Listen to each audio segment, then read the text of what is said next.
Gerald Laird on Luke French, who is getting his second big league start, first at home here as he takes on the Kansas City Royals on another beautiful night for baseball here at the ballpark. 72 degrees our game time temp, and the first pitch of the ball game is up high to David DeJesus. French the only lefty right now in the Tigers rotation. DeJesus batting .258, 6 home runs, 39 RBIs. DeJesus in the series 3 out of 7 with 3 RBIs. He has doubled as well. He loves hitting in this yard. He comes in with a career batting average of .358 in Comerica Park. He loves it. There's a strike called on DeJesus. 2-1 on the Royals leadoff man. He also has 6 triples this year, which is tied for the lead in the major leagues. It's typically a category that Curtis Granderson is near the top of. Not this year, though. French missing again, and the count goes to 3-1 on DeJesus. Granderson hitting him out of the ballpark these days.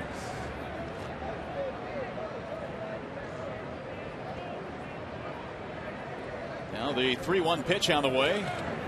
And there's a strike, a high strike.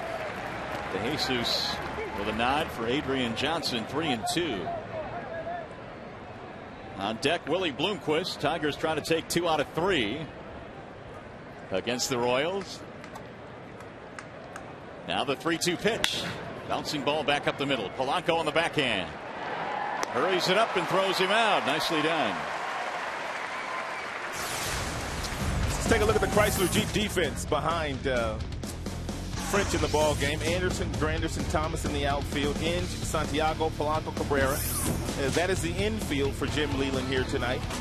You know that Luke French is on the mound, and Gerald Laird catching French for the second consecutive start. There's Mr. Thomas in a platoon these days with Maglio Ordonez out in right field. Thomas went down to AAA and is back up now. Looked like he got himself a fresh fade before coming up today. Looked like he got him a fresh haircut. Yeah, it's a big league haircut. Yeah, freshman. Willie Bloomquist has hit safely in his last 6. And he's had himself a nice series as well. 4 for 8. And this is a Royals team that came in not hitting a whole lot of home runs. They came in toward the bottom in team average, yet they've had a pretty good series offensively. They hit .252 as a team, and only Oakland has a lower team batting average. Swing and a tip into the glove on the 92-mile-an-hour fastball. I was talking to Laird 5 days ago when he caught French for the first time. French's first big league start. He said he didn't quite know what to expect from French, but he handled him very well against the Minnesota Twins. The 1-2. That is popped up, heading back into the seats. I think Laird has a better idea, even though a different ball club. There's no Mauer, there's no Morneau on the Kansas City Royals, but he has a better idea of how to handle Luke French, who was able to pitch out of some jams against Minnesota on Friday night. And Jim Leyland took him out before he could get through 5 innings. He still pitched really well in 4 2/3. He just missed there. 2-2.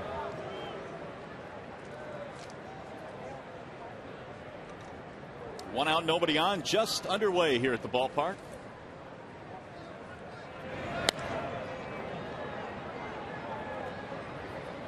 Bloomquist has taken over the shortstop's role. Of course, he can play multiple positions, literally everywhere on the field, with the exception of pitch and catch, and has done so this year.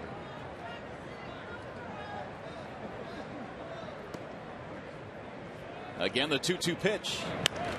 That's popped up. Right side of the infield. Polanco staring into the sun. 2 outs. Well, here's Mustard's AAA numbers. You get it. French's Mustard. You know, I was going to use that. You beat me to it. I was waiting for him to throw in at like 93 and say he had a little mustard on it. But you beat me. Well, bright minds think alike. That's what they say. Good numbers, though. Down at AAA. 1 ball, no strikes on Billy Butler. I like Butler. He can hit. I like him. Like his game. That is lifted in the air to center field, right center field and deep. Grandy on the run, not going to get it off the base of the wall. And right on cue, Butler goes to right center field with a double. I told you, I liked him. And I don't necessarily gauge him against French. No disrespect against French. French is in the big leagues for a reason. He had a nice AAA numbers. We showed those numbers to you, and he acquitted himself very well 5 days ago. But what Butler's able to do against Verlander is impressive to me. I mean, you're talking about a true top of the rotation #1, and he doesn't miss a beat against JB. No, in fact, he had a double and a homer in that ball game. He's been hitting JB since he showed up on the scene now. Well, he's done it again with a 2-base hit here with 2 outs, and he sets up Jose Guillen.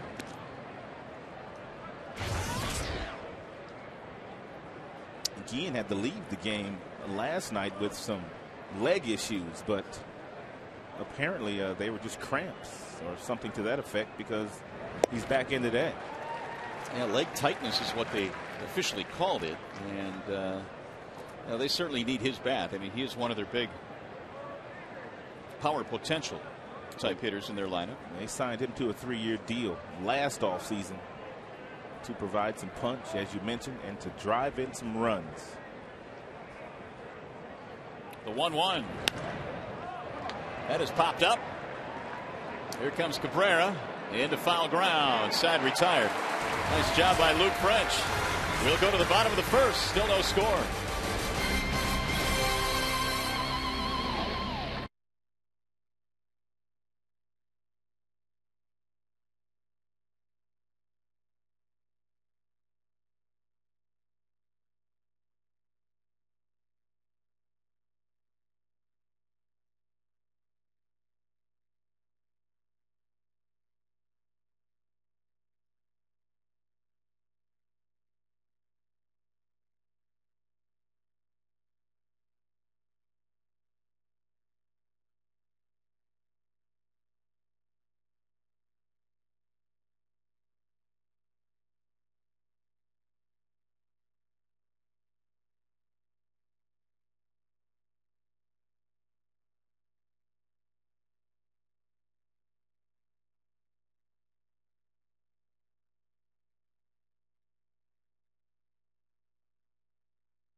We'll check out the Tigers starting lineup, brought to you by the Romani Eye Institute. It has Granderson, Polanco, and Cabrera at the top. You've got Marcus Thames, the DH.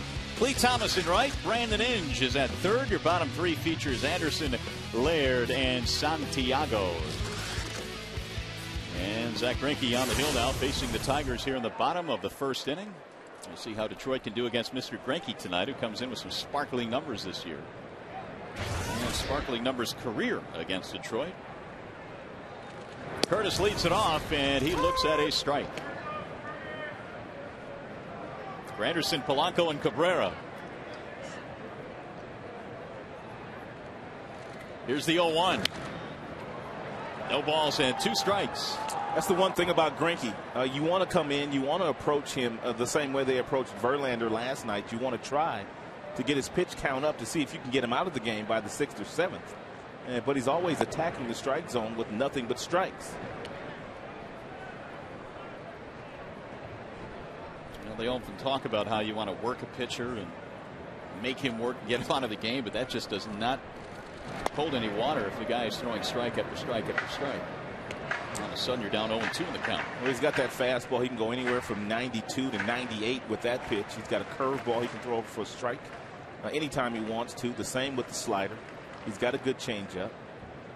I guess you get what I'm trying to say. He's a pretty good pitcher. He is that. And I think you brought up a valid point. I think he's in line to start the All-Star game next Tuesday in St. Louis. I don't know who else is starting tonight as far as the American League is concerned, but it's lined up perfectly for Greinke. And I think in some ways, and you're talking about lining up in terms of days. Yeah. And I think maybe in some ways that's probably more important. Perfect for him. Polanco waiting on deck. Here's the 3-2 pitch. Grandy, a 3-game hitting streak.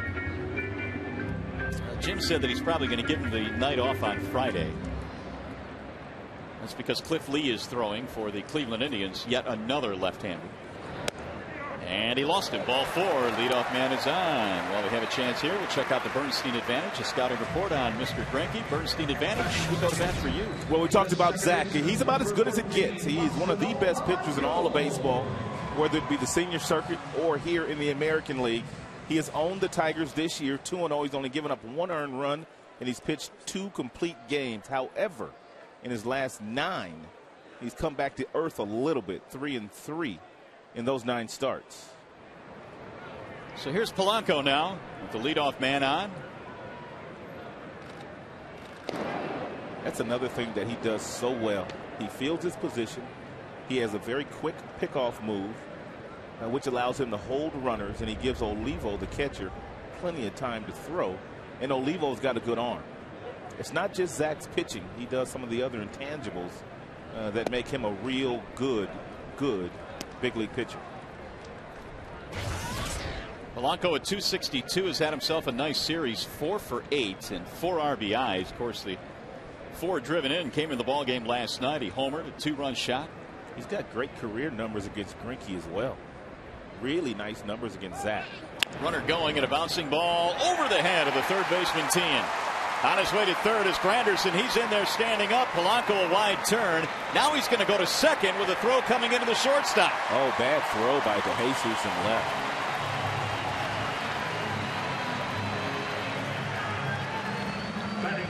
He had taken a wide turn but was headed back. And DeJesus just kind of lobbed it into the shortstop. I like the strategy early here of Leland. Even though Polanco has great numbers against Greinke, he basically took the bat out of his hand. He put the hit and run on. He chopped one over Tien's head. Granderson running on the pitch, able to get all the way to third base. That's the way you have to attack Greinke, because he's not going to give up a lot of hits in any one inning. Great scoring opportunity now for the Tigers. First and third and nobody out, and their number 3 hitter Miguel Cabrera coming up. It is a single for Polanco. He takes second on the throw, and he's now batting .364 against Greinke.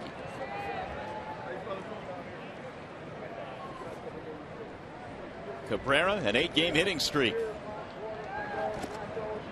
Greinke backs him out of there, and now it's 2 balls, no strikes.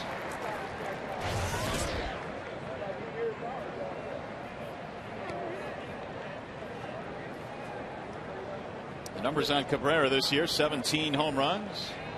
He is right now hitting third in the American League at .324, third best. He is ahead here, 2 balls, no strikes.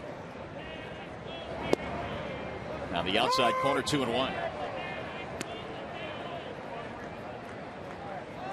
Cabrera's longest streak this year is 9 straight. He has an 8-gamer going right now. Trying to get some early runs here against one of the more dominating pitchers in the league, Greinke. He gave up 4 runs in 6 innings in his last start, but only 2 of them earned.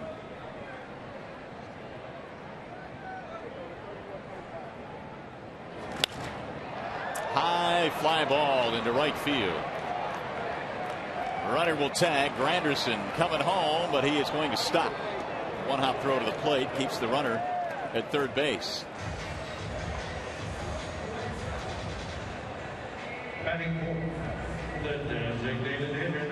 Mitch Meyer.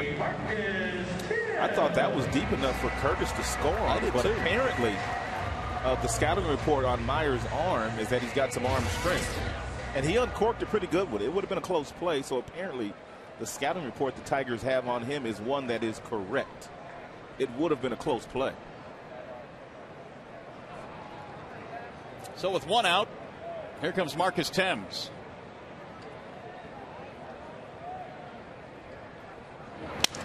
Ground ball left side, scooping at third is Tien. His throw is in time, but a run will score as Thames gets an RBI. It'll be his 19th of the year, and it's 1-0 Detroit. Let's take a look at the Royals defense presented to you by Honda Bloomfield behind Greinke this evening. You got the Jesus Friel Meyer in the outfield. Guillen was slated to start out there. You've got also Tien, Bloomquist, Callaspo, Butler in the infield, Olivo behind the plate, and the ever dangerous Zach Greinke on the mound. 2 outs, and here is Clete Thomas. His first at bat back to the big leagues. Sitting 237 when he was sent down. Zach Greinke and Clete Thomas played summer ball together when they were both in high school down in Florida. So he knows Zach Greinke very well. They also played against one another in high school ball. And Clete was telling me today that his team beat Greinke to get to the state finals one year. Really? Yeah. Did he tell you how he did against Greinke? He did not. No. We did not go that far, but he knows him well. And they're both from Florida. As a matter of fact, Clete played on a summer team that produced a lot of big league players down in Florida. Well, that's not surprising, I suppose, for that state. Florida, Texas, California, Georgia. 2-1. The move to bring Clete back to the big leagues cost Don Kelly his spot. He was designated for assignment. Don did a nice job while he was here. One of the things Jim Leyland said when Clete Thomas was sent down is they wanted him to go down and work on shortening his swing. He did hit some home runs. In fact, a grand slam home run in his first tour of duty, but they felt that his swing was a little bit long. And he has worked to improve that aspect. 2 balls, 2 strikes on Clete Thomas. He agreed with what Leyland said and what they wanted him to do. But he also said he was pressing too much while he was up here last time. He says he was struggling to get hits. He was squeezing the bat too tight. His stride was too long, and when you've got that long stride, you tend to have a huge swing. Drill to right field, right center. It's going to drop. Base hit. That'll score a run. Clete Thomas plates Polanco, and the Tigers take a 2-0 lead. Well, welcome back, Mr. Thomas. A 2-out knock. Before he left to go down to AAA a few weeks ago, he's swinging and missing at this pitch because the swing was too big, but he's getting that front foot up. He's getting it down. He kept his hands back. Great concentration, nice weight transfer. And when you do all those things right, every now and then you find some grass in the outfield, which he did.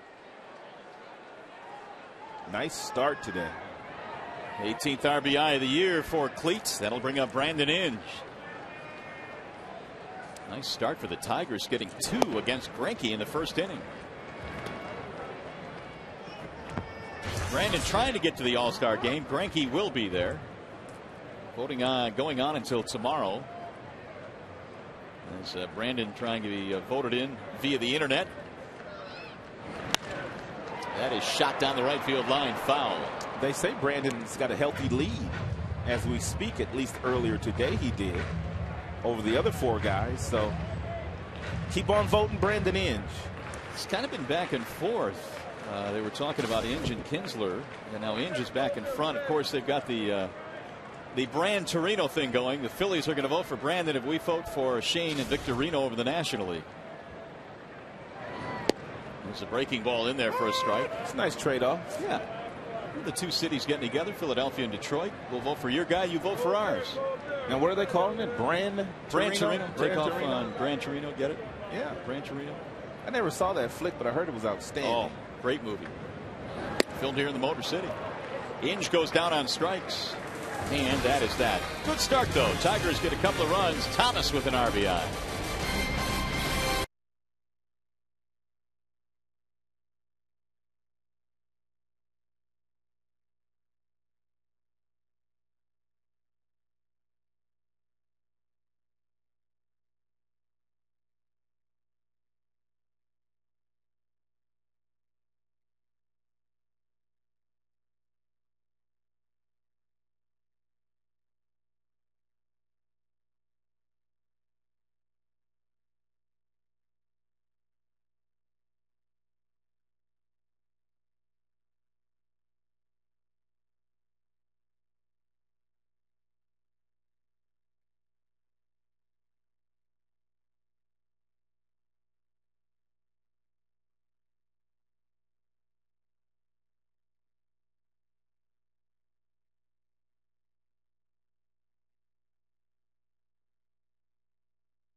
For much less than a night out at the movies. And by Arby's Bacon Cheddar Roast Burger Sandwich. Try it today. It'll have you saying, I'm thinking Arby's. Well, good start tonight for the home team. Tigers get a couple of runs against the right-hander Zach Greinke. So Luke French goes to work. And he faces Mark Teahen. Teahen, Olivo, and Callaspo here in the second for Kansas City. The 0-1.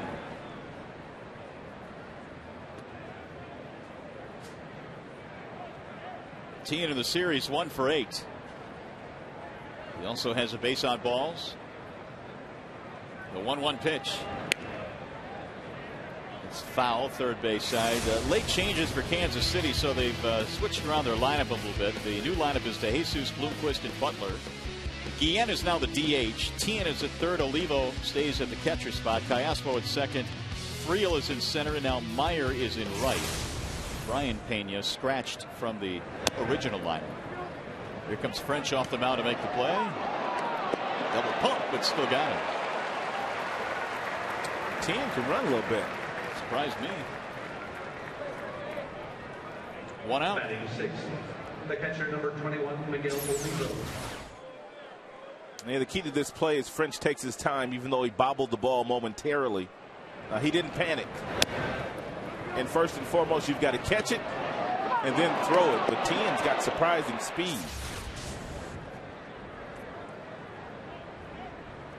We'll bring up Miguel Olivo.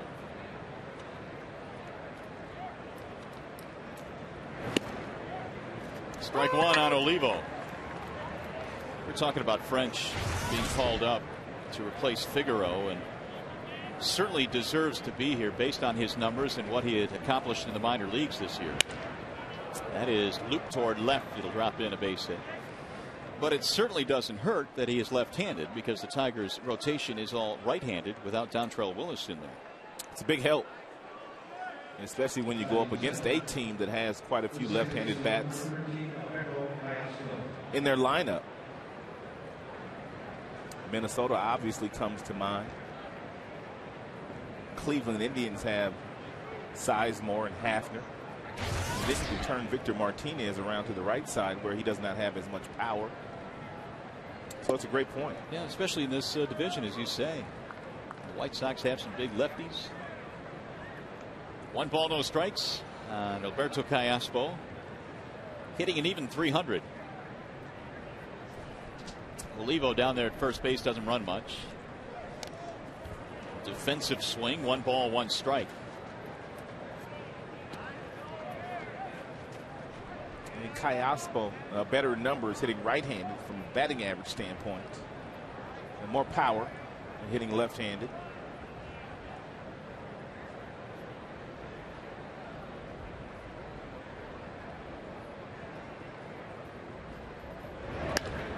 Lifted in the air, center field. Grandy cruising back. 2 gone.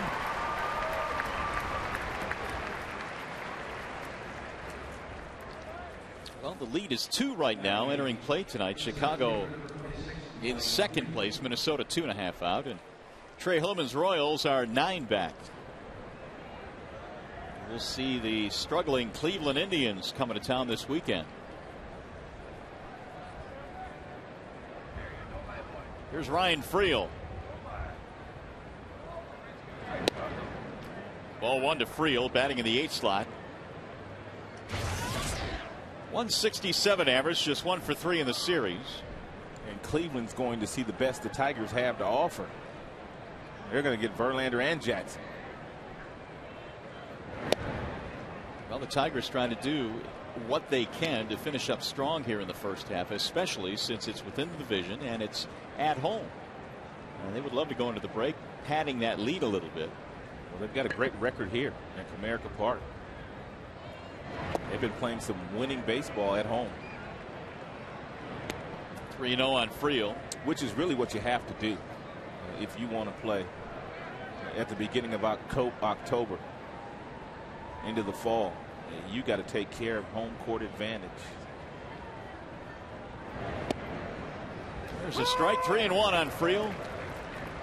Was with the Orioles earlier this year and then was traded to the Chicago Cubs for Joey Gathright. Friel, certainly a guy that can run. 3-1 pitch. Fouled straight back, 3-2. So Gathright's in Baltimore now. Apparently so. Gathright was playing for this Kansas City Royals ball club last year.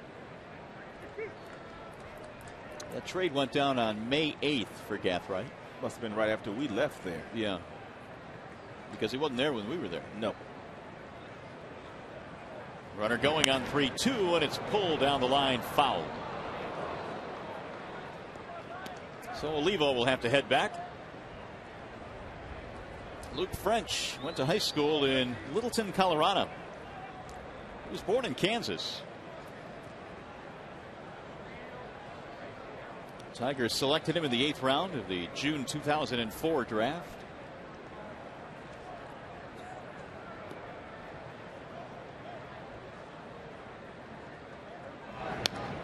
Fouled straight back. Brian Reed is the area scout that signed French out of Colorado. There is nothing better than a scout, or for a scout, than to see someone you have signed and followed, and you end up drafting him and he gets to the big leagues. It's a wonderful feeling. He lost it, ball 4. Friel gets a base on balls. That is the first walk of the ball game for Luke French. We'll bring up Mitch Meyer. Meyer was the late addition to the Royals lineup with Pena being taken out.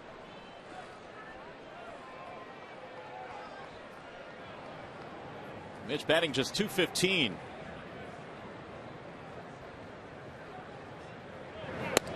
And he has the tying runs on the bases here with 2 outs. We're in the 2nd. Here comes Rick Knapp. Time is called now. The Tigers pitching coach comes jogging out of the Tigers dugout. He apparently saw something he didn't like. He came out quickly. Rick Knapp's done a really nice job this year for the Tigers. And yes, he has a little bit of talent certainly to work with on this staff. But it's also been a staff that has been without Bonderman. It's been without, for the most part, Dontrell Willis. They've had some guys come up from the minor leagues. Galarraga has had some struggles and apparently has helped Armando work through those. Well, I think Rick Knapp spending as much time, 12 years, as a minor league pitching coordinator in Minnesota, certainly helped prepare him for the job that he has now.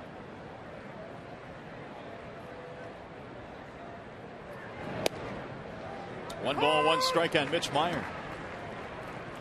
You would imagine that in that amount of time in the minor leagues, he has pretty much worked with every different type of personality and every different type of style. And had to fix a lot of different windups. Driven in the air toward right field in the corner. Cleat Thomas going over, way back to the wall to make the catch. It stayed in the park, and a sigh of relief for Luke French. Whoa, that was close. Still 2-0 Detroit.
the best starting pitcher in the American League? Is it A, Zach Greinke, B, Roy Halladay, C, Josh Beckett, D, Justin Verlander? Flip a coin. Pretty much. Yeah, flip a coin. Can't go wrong with any of those guys. You really can't.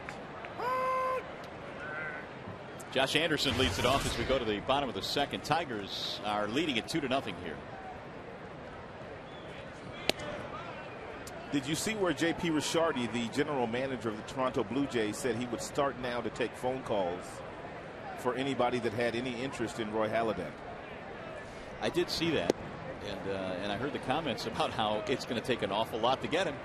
Well, think about what the Arizona Diamondbacks had to give up for a guy like, say, Dan Herron when they traded him to the Oakland Athletics. It was like a six players. Trade, yeah. 6 players. Yeah. I mean, how many players would Halladay command?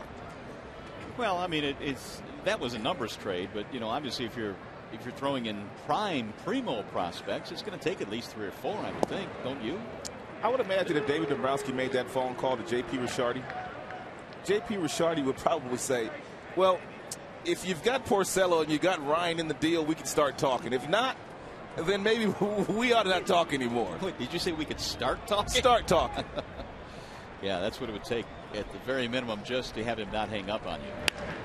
That is line fair. Into the corner and left. It'll bang against the wall. Anderson on his way to second, and he will pull in with a double. Fan touched the ball down there. 4th double of the year for Josh Anderson. 3-2 pitch by Anderson, and it's a fastball tailing away from him. And he did with it what exactly you want to do with fastballs tailing away from you. Hit it the other way. Initially looked like it touched the fan, but I think she got her hand back in time, so she's not going to get ejected here tonight.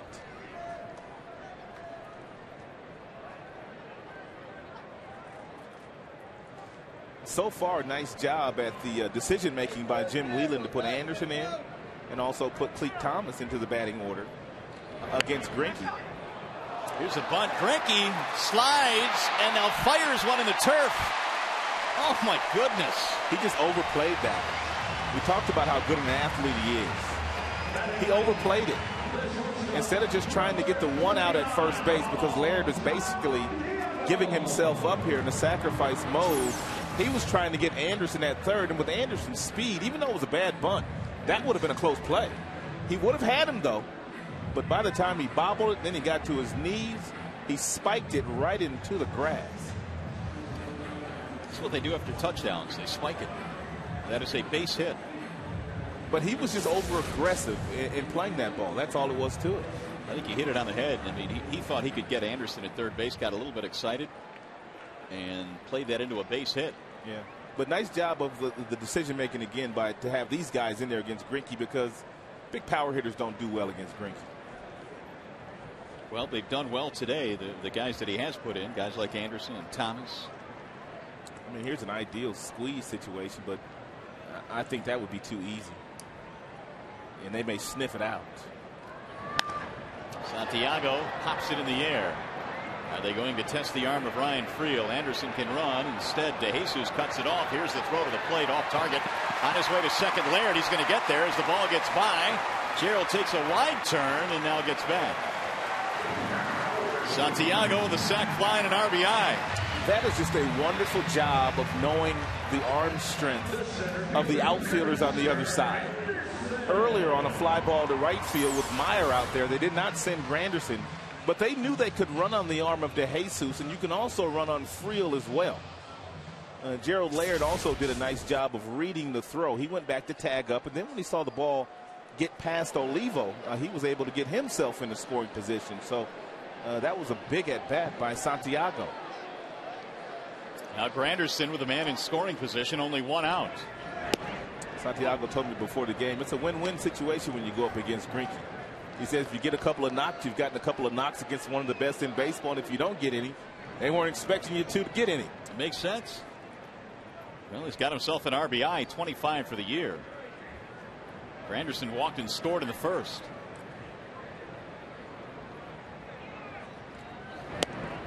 Lloyd told me, though, even though Greinke pitched He gave up 1 run, I guess, to him the last time out. He said that he felt like his team had decent at-bats. Really? Against Greinke that day. I was trying to think back, but, I mean, this is what Lloyd told me before the game. And he said if they had those same kind of at-bats today, they would have success against him.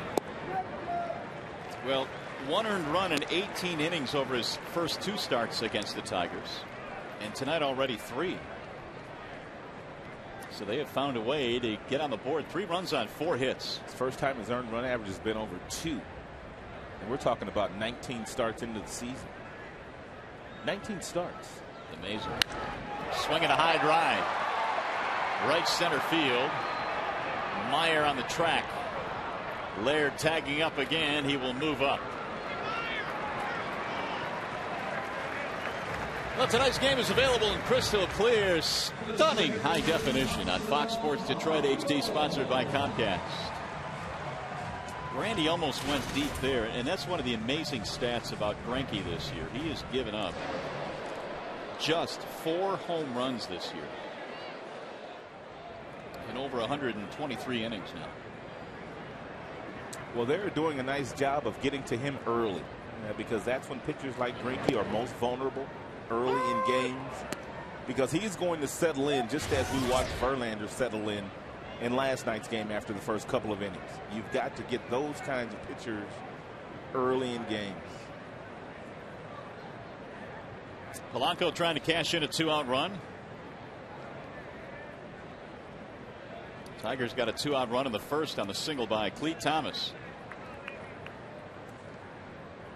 The 0-1 pitch.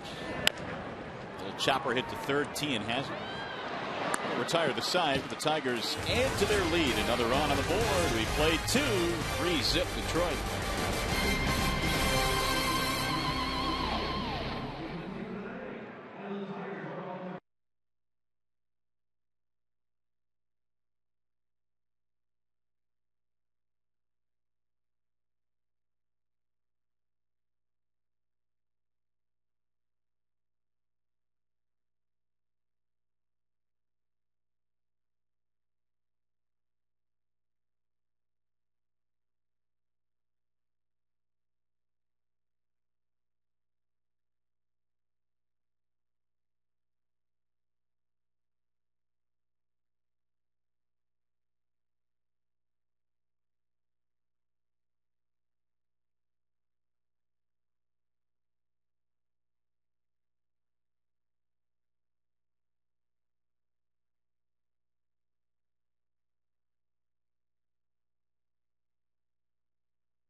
They had all kinds of colorful dances going on before the game.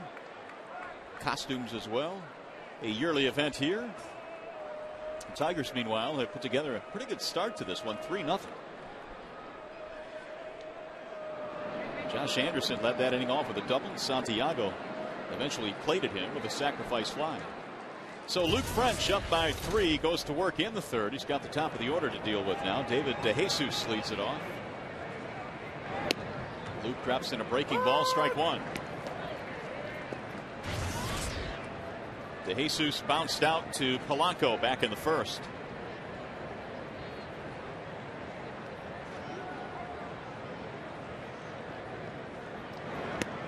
We've talked over a lot of the broadcasts we do about or with Kansas City about the great players they have had come through KC that they have not been able to keep. Carlos Beltran, of course, is a terrific outfielder, and when he was traded to Houston, they put DeJesus in center field to take over for him. There's another ground ball to Polanco. DeJesus said it.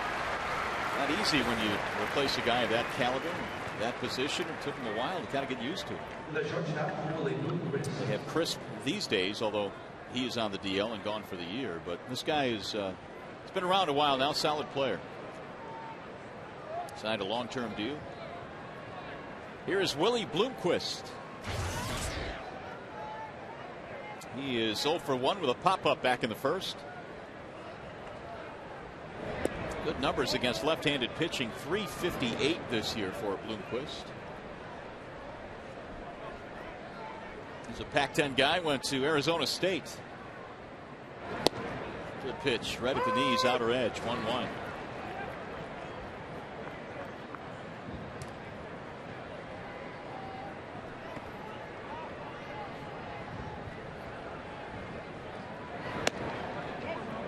French was really dealing down in the minor leagues. In fact, he was the Tigers minor league pitcher of the month in June. Had an ERA of 1.98 in 5 games. Had 35 strikeouts in that stretch. Now it's 3-1. So here he is. His second big league start, 4th appearance overall.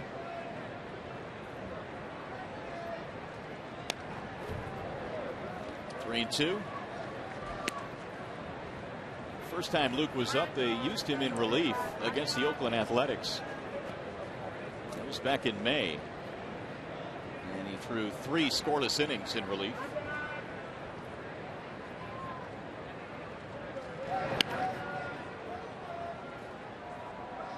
Nice play.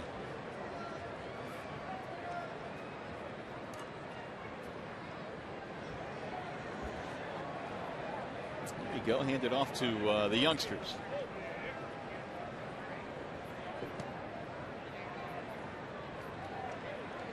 Three-two pitch right back up the middle, and French flags it down. That thing was headed to center field.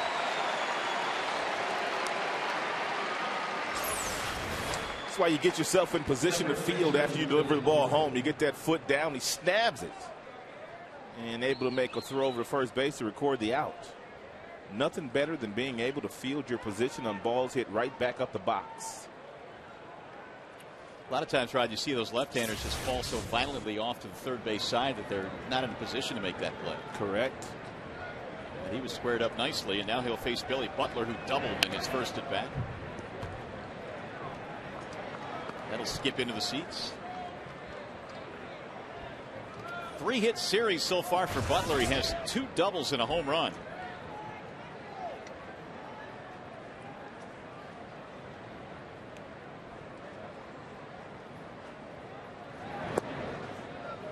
Butler was quite a high school player, was going to go to the University of Florida, signed a letter of intent, but then was drafted by Kansas City and started his pro career. But in high school, he was a third baseman. And Butler also played in that same organization that Cleat played in, and also Greinke in summer ball in Florida. He's a little younger than both Greinke and Cleat, but he played for that same organization. They had, as I told you earlier, they had quite a few players that played on that summer ball team that Cleat played on. And a lot of times in summer ball, those of you that aren't familiar, it's like an organization where you have different age groups, but they're all called the same team.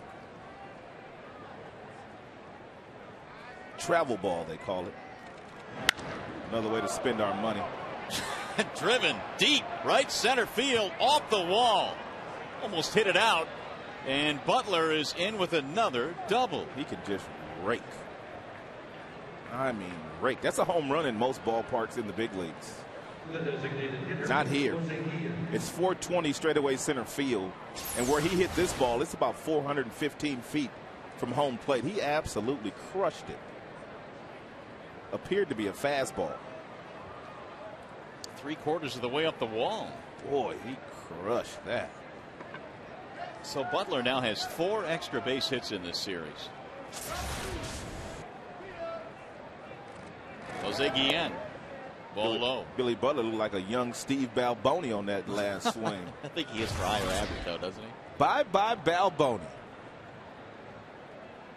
He can hit him a long way. Was Balboni a rookie of the year?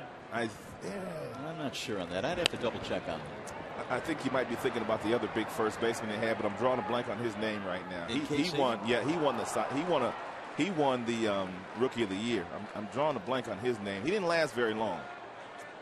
Who are we thinking of? I'll get it. Oh, Hamlin. Oh, Bob Hamlin, the Hammer. Bob Hamlin. Yeah, you're right. That's who it was. Never mind. No longer consider Balboni a Rookie of the Year candidate. It was Hamlin. Yeah, you're right. He didn't last long. 1-1 pitch. 2 balls, 1 strike on Jose Guillen. Balboni was one of those guys that started his career in '81 with the New York Yankees. Driven to right field. On the move is Thomas. Tricky, but he made the play. He can play some defense. A double, but no damage. Luke also made a nice play. Getting the business from some of his teammates, too.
Tonight, Miguel Cabrera leads it off against Greinke. Hits one the other way. Shallow right field. Base hit. Right in front of Mitch Meyer. Meyer took a couple of steps back. And because of the power potential of Cabrera. And that and the fact that Cabrera hit it right off the end of the bat. But if you're playing right field, anytime you see the ball coming in the air off the bat of Cabrera, you're going to break back initially. And that's exactly what Meyer did.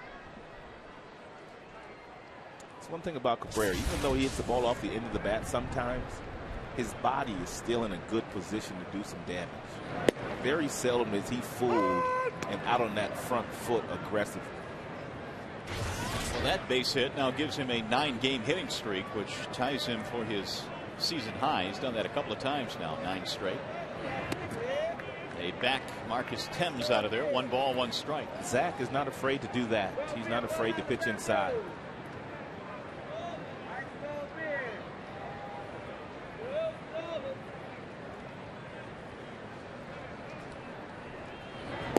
Talking about all-star voting, how nice it is to be recognized by your peers. Greinke, as a result of the player ballot, voted to his first all-star game, but he received more votes than any other major league pitcher. Good call. 360 votes. It's a good call. And I would imagine a lot of the guys that faced him this year over in the American League had him at the top of the list. And even the guys that had a chance to watch him in the senior circuit. You couldn't deny the success that he was having. He was on the front of Sports Illustrated about 6 weeks ago. Marcus down on strikes.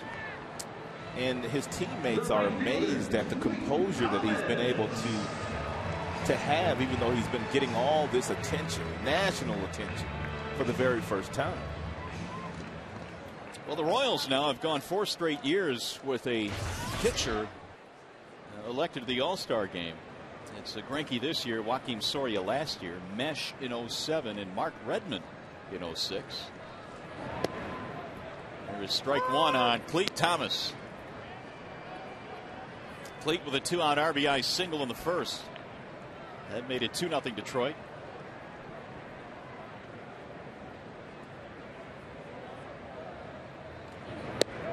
Good pitch. Right at the knees, outside corner, and now all of a sudden it's 0-2. That's what he has the ability to do. He can thread the needle on the inner third, the outer third, at the knees with tremendous velocity.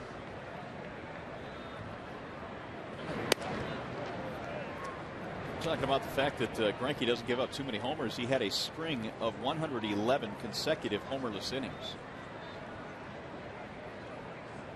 It's like 10 games. Yeah, it was into June before he gave up a home run, which is really kind of amazing. I mean, usually you give up a home run just on a mistake, sure, to somebody.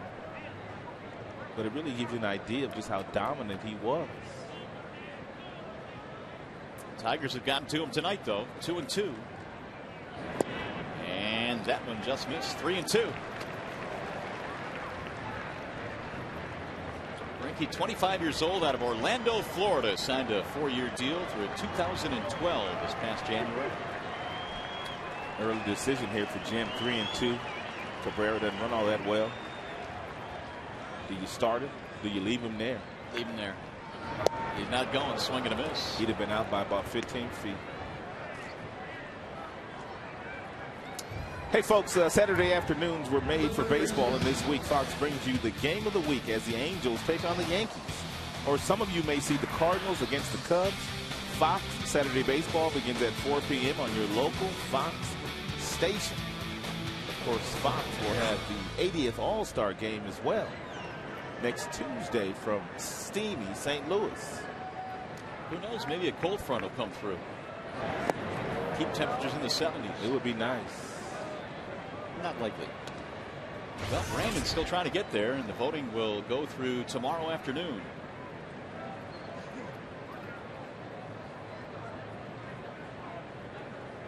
A lot of the signs. There you go. Vote Inge in the background.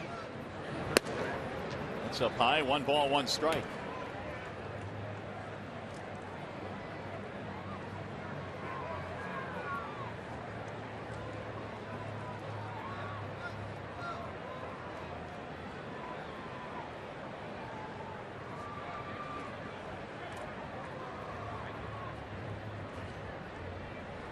The 1-1 is up high. 2 balls and 1 strike.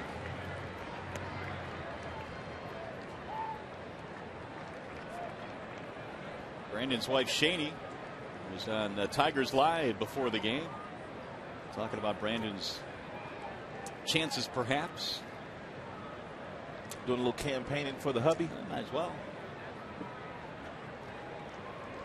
And also has an event tomorrow, keeping kids in the game,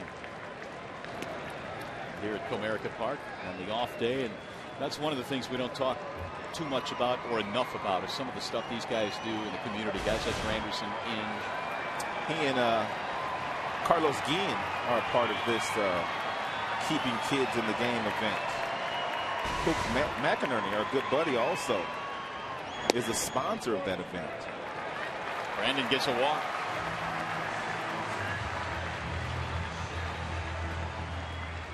So 2 on now for the Tigers, 2 outs, 2nd walk for Greinke.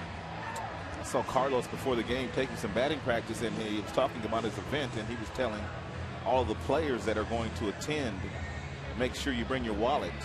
I guess they have a really nice auction, and it's kind of fun and comical to watch these guys bid on some of these events. I know you've emceed some of them. Yeah, and, it's funny, man. It's funny how some of these guys just start putting their hand up, and the numbers just increase. Well, proceeds from the event will support the Detroit Tigers Foundation, and that's to benefit children's health and youth baseball, to be hosted by Mr. Guillen and Mr. Inge tomorrow. So the Tigers have another scoring chance here. Josh Anderson will bat. He doubled and scored back in the second.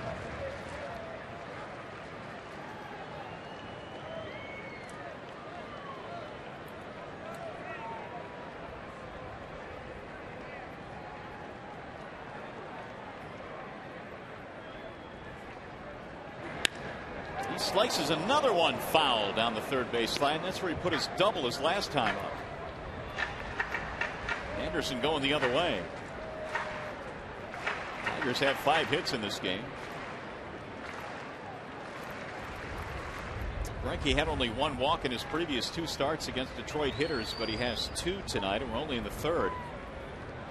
Cabrera and Inge aboard right now.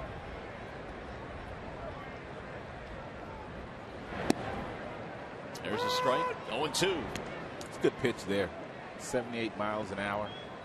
Just kind of flips that breaking ball up there, and he seems to find the strike zone with his pitch every time he throws it. And he goes from 78 miles per hour all the way up to 98 miles an hour.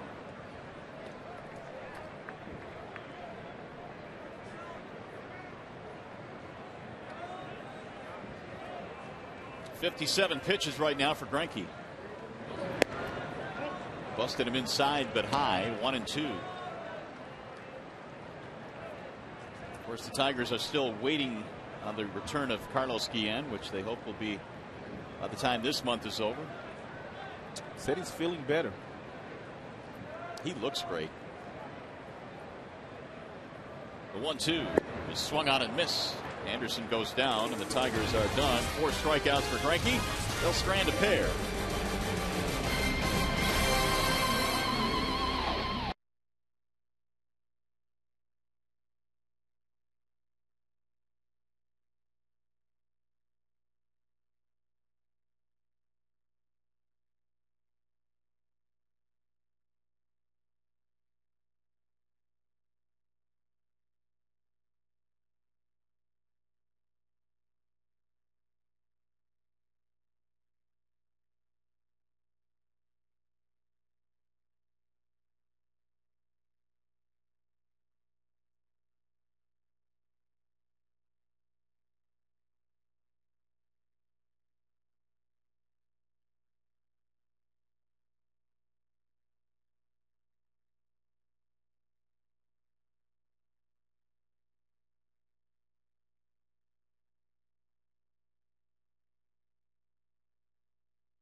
Pitcher to strike out 10 or more batters without a walk.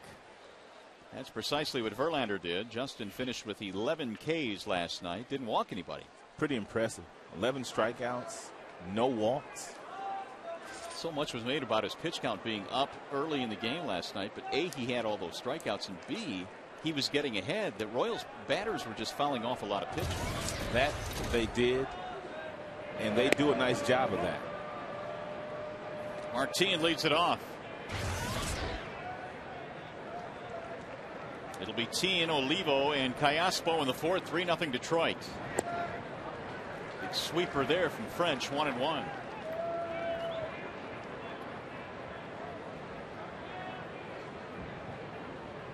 Tien bounced right back to the mound his first time up. Sends that one back out of play. Tien was one of those guys in Moneyball. I don't know if you read that book, Rod, Moneyball. I did read it. It was a good book. It was a good book. I enjoyed that book. Billy Beane brought up Martin's name before the draft, supposedly according to this book.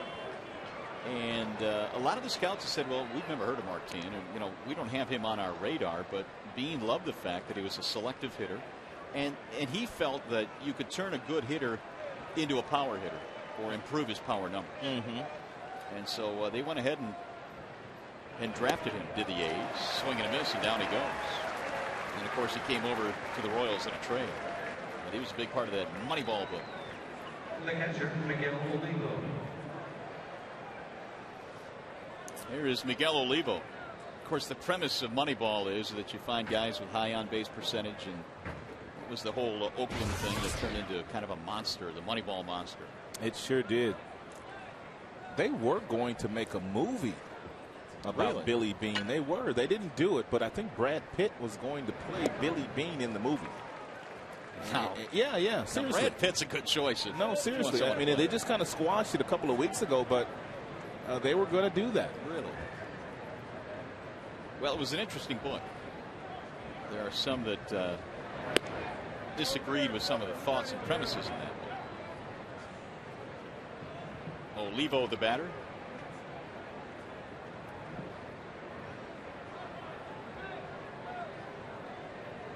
Now the 1-1. Driven in the air. High in the air to shallow center for Curtis Granderson. And there are 2 outs. Speaking of Granderson, baseball's biggest stars go head-to-head in the summer's biggest event. Tune in as Fox brings you every thrilling moment of the 2009 MLB All-Star Game, including President Obama throwing out the first pitch during the Pepsi All-Star pregame show. Coverage begins Tuesday at 8. Live from St. Louis, only on Fox. Edwin was talking about going to St. Louis on Sunday after the game. The skipper was asking him, did he have all his plans set? And Edwin told the skipper, I've got it under control. He always does. Cool, calmly collected. Curtis Granderson had to change his plans. He already had a flight going back to his hometown of Chicago. Yeah. But found out that he will be going to St. Louis. Now, can he get a refund on that flight? If he doesn't, somehow I think he'll be okay. You think so? I think he might be all right. 2 balls, 1 strike. Rolled toward third base. Brandon Inge has it. And Luke French has himself a 1-2-3 inning. 3.5 in the books. 3-0 Detroit.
It like Greinke threw it.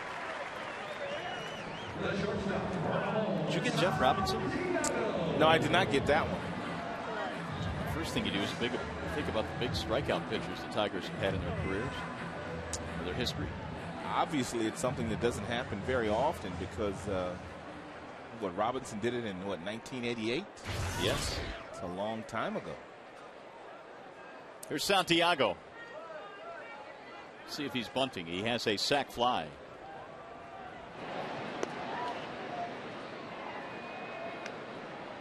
Yeah, bunt would be a good choice here. You try to score as many runs as you possibly can against Greinke. They've got 3 already.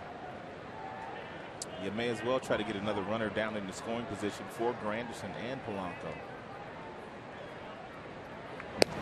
Showed it. Didn't offer, though. By the way, in that game, Robinson got a no decision. Tigers won in 10 innings, 2-1. Strikeout 9 don't, or strikeout 10 don't walk anybody and get a no decision. Tough night. Runner going this time, and it's popped up foul. So they switched it up. 0-2.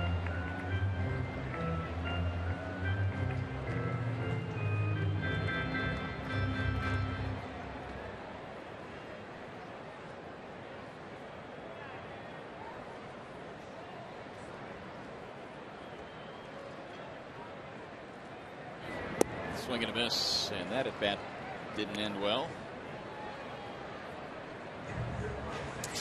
Hey fans, party suites for select Tigers home games in July are on sale now and include a $300 food credit. For more information, call 313-471-BALL or log on to tigers.com.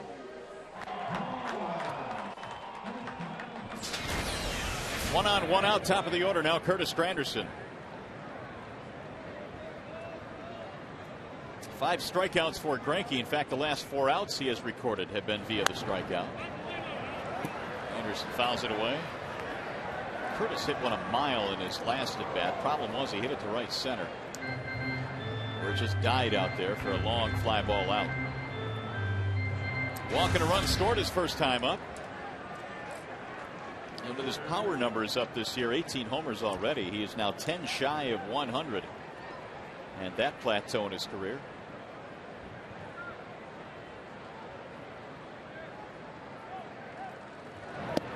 It's been a different kind of year this year for Curtis. His batting average is down, his on-base percentage is down, but his power numbers are up.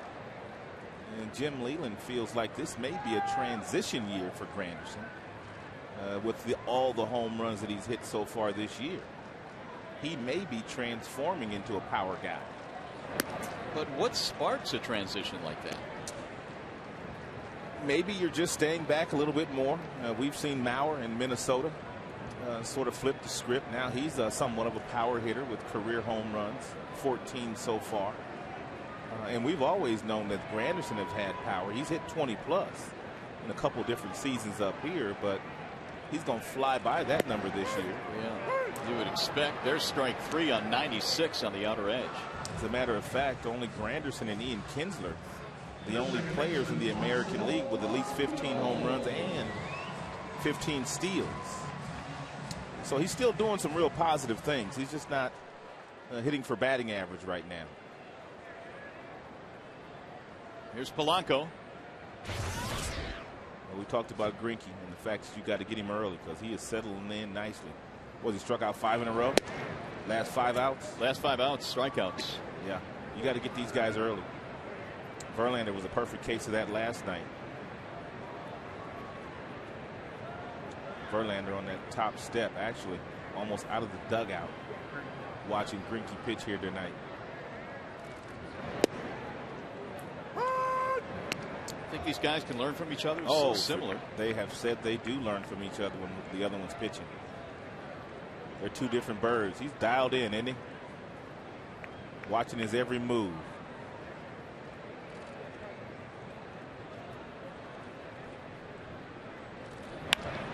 Sliced into right center. It'll drop. Base hit. Laird on his way to third. Here comes the throw. And Gerald is in there safely. Runners at first and third. Polanco his second hit. Polanco has good numbers against Greinke. Polanco is an unselfish ball player. He does not try to hit for power. And when you don't try to hit for power against a guy like Greinke who is overpowering, you just put the ball in play. Good things happen. And Jim was talking about Polanco last night on Tigers Live post-game with Ryan Field, and he was talking about Polanco and just how professional a hitter he is. You see his numbers against Greinke. And Jim basically said when you play the game the way that Polanco plays the game, you do everything right, you work hard, you bust your tail every day, good things happen for you. Jim said he's an absolute joy to manage. He's at an incredible 382 against Greinke now. Contact hitter, doesn't strike out. 2 more hits today. Cabrera trying to add this 3-0 lead again. It'll take a 2-out hit.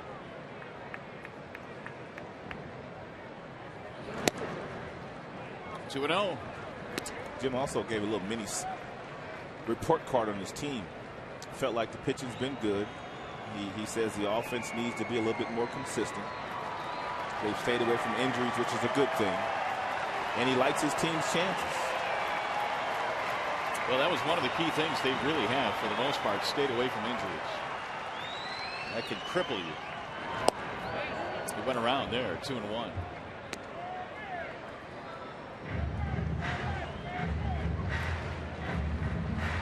Miguel Cabrera has a single in 2 at-bats.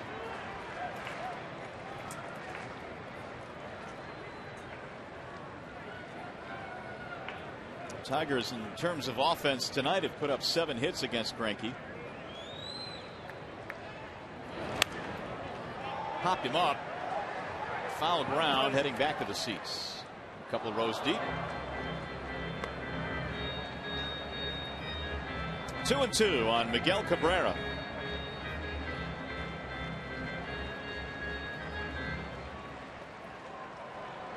Tigers tonight have had at least 1 man in scoring position in every inning so far against Greinke, so the opportunities have been there.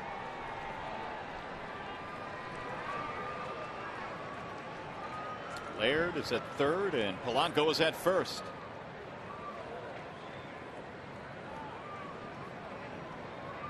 The 2-2. Greinke reaching back for 96. Cabrera staying alive.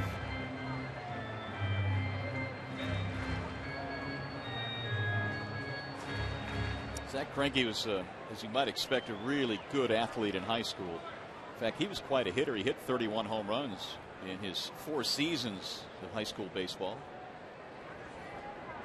And has an electric arm as well. Played some short, played some first. Breaking ball bounces in. 3-2 now on Cabrera. Out of Orlando, Florida. Marcus Thames waiting his turn on deck.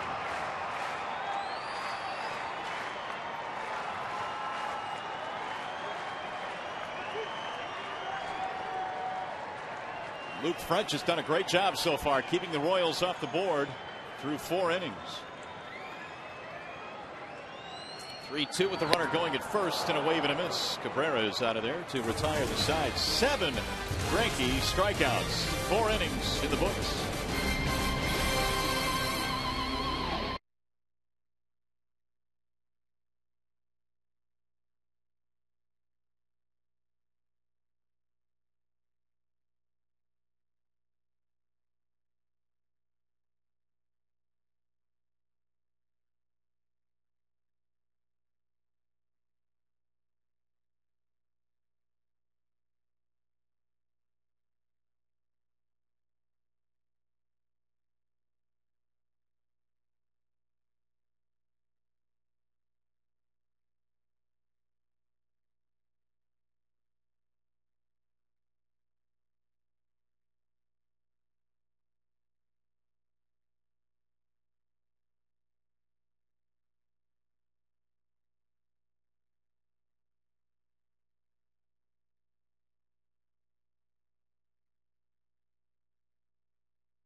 Back here at Comerica Park, the Tigers out in front of the Kansas City Royals tonight, Rod. And good news is they got to Zach Greinke early. He may be settling in right now, but they did a good job the first couple of innings to grab a lead here. Well, they did what they needed to do. They had a successful hit and run. They've had a sacrifice fly in the ball game. They have done the small things against Greinke, which is what you need to do because, as you mentioned, he does not give up a lot of home runs. Meanwhile, Luke French, who goes back to work here now in the fifth inning, has done really some good work against the Royals team that really has been kind of pesky in this series. I think he is following the lead of Gerald Laird, which is what you have to do when you're a young pitcher and you're coming to the big leagues really for the first time. It's his second major league start, and he's not shaking Laird off. And Laird also has a pretty good feel for what French wants to do because he caught him on Friday against Minnesota. So they're working in sync today. So far, that has all added up to a 3-0 Tigers lead as we play here in the fifth inning. Ryan Friel leading it off for the Royals. It'll be Friel, Meyer, and then DeJesus. 1-2 on Friel.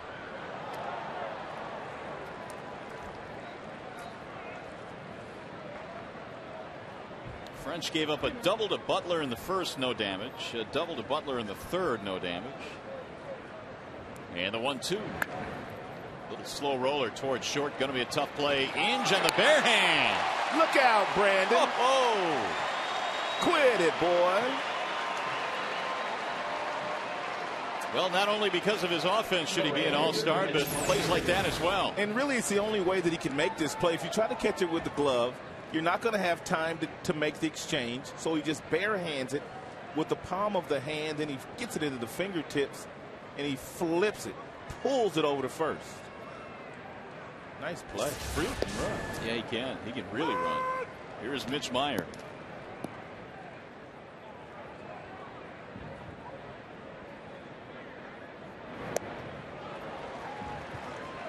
Meyer fly to right field back in the second. He almost hit a home run in the second. He would have been his first of the year. Yeah, that's the one he pulled down to the corner.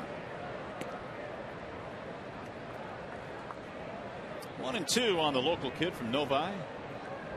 Now living in South Lyon, Mitch Meyer. Ball outside, 2-2.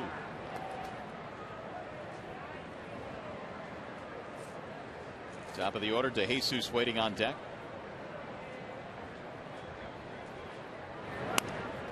Popped him up. This will be an easy play for Santiago. And there are two gone. Well, we've got a birthday wish to pass along here, Rod. To who?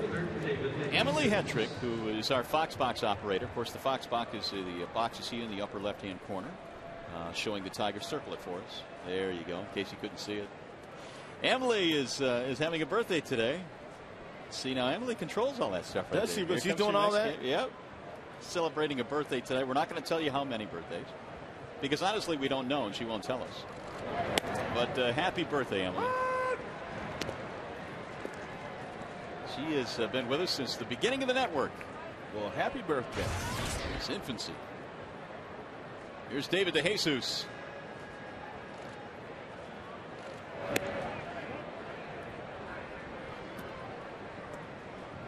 Couple of ground balls to second base for DeJesus. Meanwhile, French cruising along here. And there's a strike. How many times do you think he's been called mustard over the years? Oh, a million. Huh? Frenchie, mustard. Those are probably the top two. Including tonight? Yeah. Because you got him earlier. I got him earlier. 2-2. 6 in a row retired by Luke French.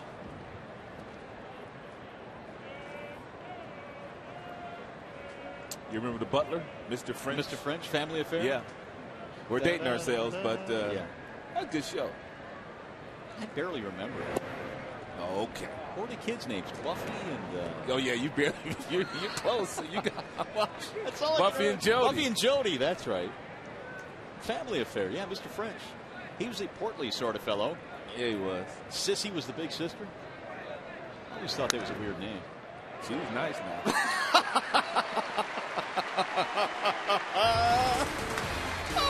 Tigers baseball brought to you by Bell Tire.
The fifth inning, it is 3-0 in favor of the Tigers. And they put up 7 hits against Zach Greinke. Meanwhile, Luke French has given up just 3 hits. Marcus leads it off. Thames Thomas and Inge. Marcus had a ground ball which produced a run back in the first.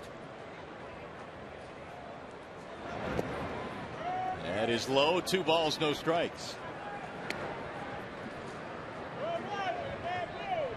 Here's the ultimate trivia question now. Do you remember what the doll's name was? I do not. Buffy's doll? I do not. Mrs. Beasley? That was the doll's name? That was the doll's name. I think we've covered every character now.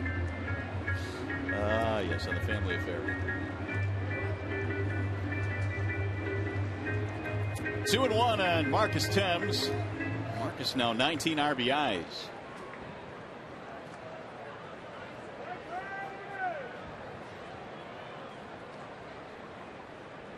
The 2-1 pitch. There's a strike. 2-2 breaking ball. Behind in the count.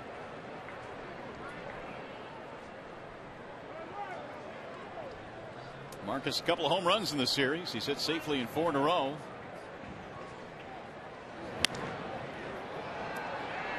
And he'll go back out of play. Marcus has played long ball last couple of days here at Comerica Park. Big one yesterday. 3-run home run after the intentional walk to Miguel Cabrera. I believe it was the 5th inning.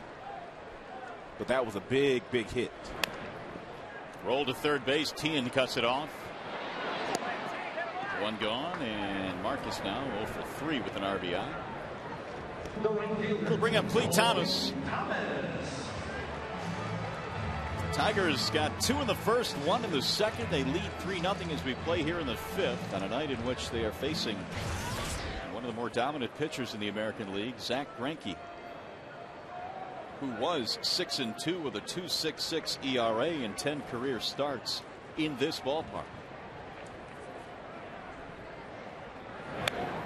Fouled away 0-1. Thomas an RBI hit in the first inning. 18 driven in the first game back for Clete. He's also played some nice defense as well out there in right field. He can do that. We were amazed for a guy that had the elbow surgery, the arm strength that he has had. He had Tommy John surgery. And I guess it didn't take him all that long to, even though he says he wasn't 100% early in the year. He was throwing guys out left and right.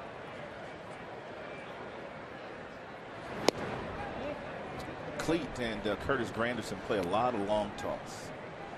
That's how they have gotten their arm strength up. They just play catch with one another, and they throw the ball as far as they could possibly throw it.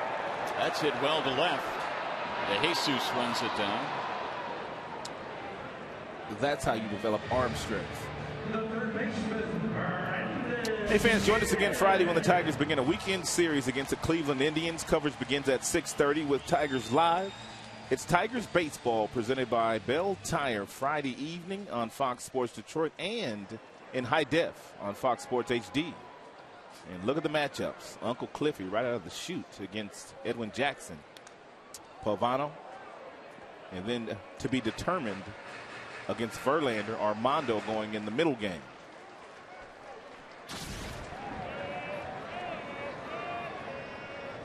Here's Brandon Inge with 2 outs. Walking a strikeout tonight for Brandon. Breaking ball is in. And now 0-2.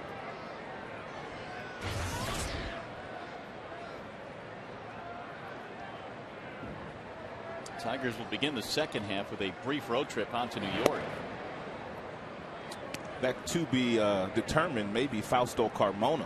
Oh, right. That's right. By the Cleveland Indians, who was started out working in rookie ball in Arizona, but his last start in AAA pitched well. Swing and a miss. Inge goes down, and Greinke has his 8th strikeout. 1, 2, 3, 5th. Let's go to the 6th.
Take advantage of the July double play. Get a pair of upper box tickets for only $29 or 2 lower box seats for $49. It's a savings of $15. Call 866-66-TIGER or check it out online at tigers.com. Luke French back to work. Sporting a 3-0 lead as we go to the top of the 6th inning. Willie Bloomquist leads it off. Bloomquist, then Butler, and then Guillen. Ball inside, 1-1. Bloomquist 0 for 2. French with 5 shutout innings. And he's retired 7 straight.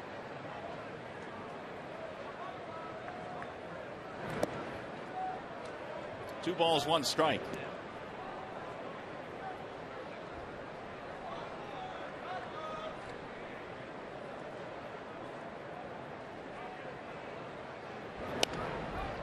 The other way, right at the first baseman, Cabrera. Soft liner is out, number 1. What's going on in Chicago? Top of the 2nd, 1-0 in favor of the White Sox. Many of the Yankees They're in the second. Yankees have just scored a run now. They lead 1-0 at the top of the second. Go Yankees. For now, at least. They put it on the Minnesota Twins last night. Big time. It would have been worse for Minnesota, but Carlos Gomez took a grand slam away from A-Rod. I mean, just a sensational play. He can be exciting. In straightaway center field. Butler hammers one down the left field line. Hooking. It is a fair ball. It'll go up against the wall. Butler is on his way to second, maybe beyond. Nope, they're going to hold him to a double. Another two-base hit. That's his third of the game. They can't stop Billy Butler.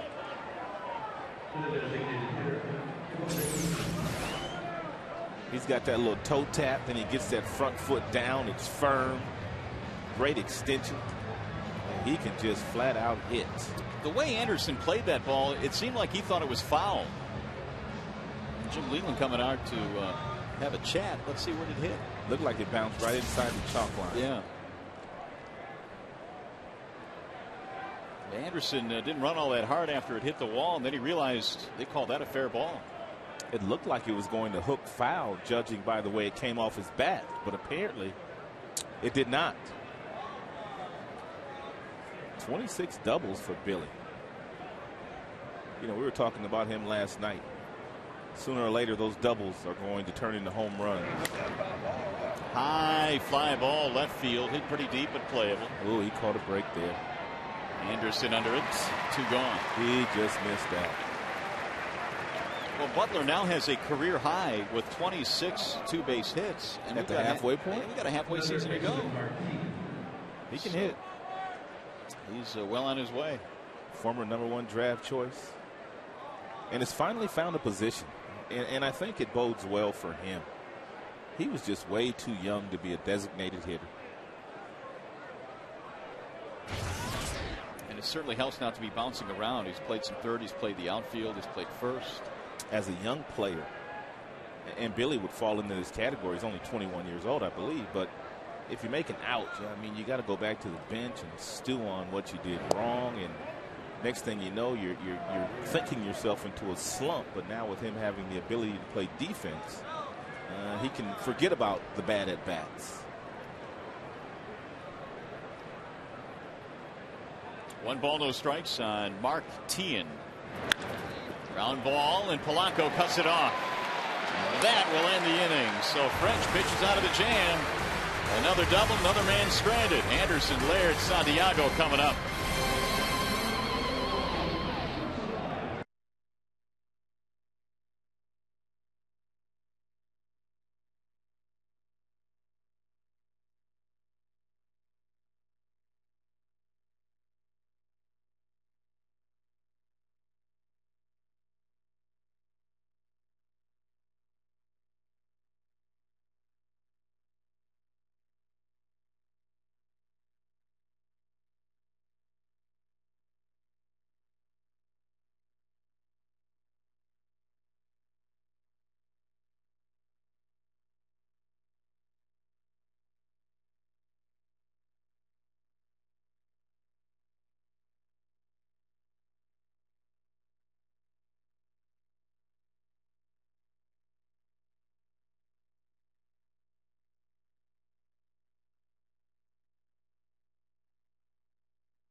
For Coors Light Freeze Cam, we're going to take you back last half inning. Brandon Inge comes in, gets his fingers underneath a ground ball off the bat of Ryan Friel. He picks it and makes a nice strong throw to Cabrera across the diamond.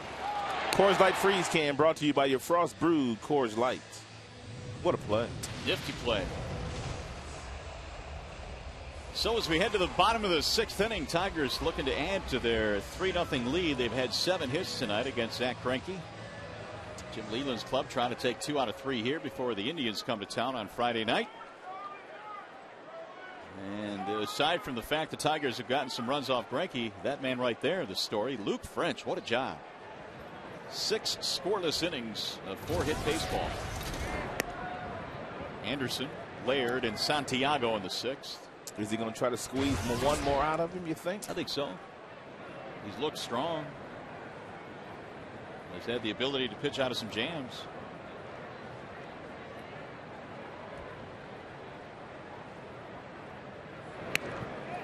Bunted. Foul. Greinke made sure it didn't have a chance to come back and play. This is what you have to do when you're a true bunter, as Anderson is. You have to make this ball be fair or foul, and it's got to hug the line. And you also have to take your time to make sure you place it perfectly. He did all of that.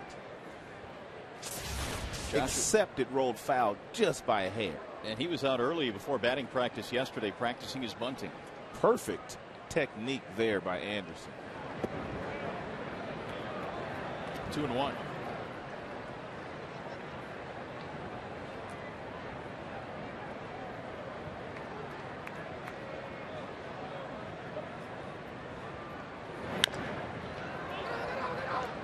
Butler has it at first. Greinke will cover.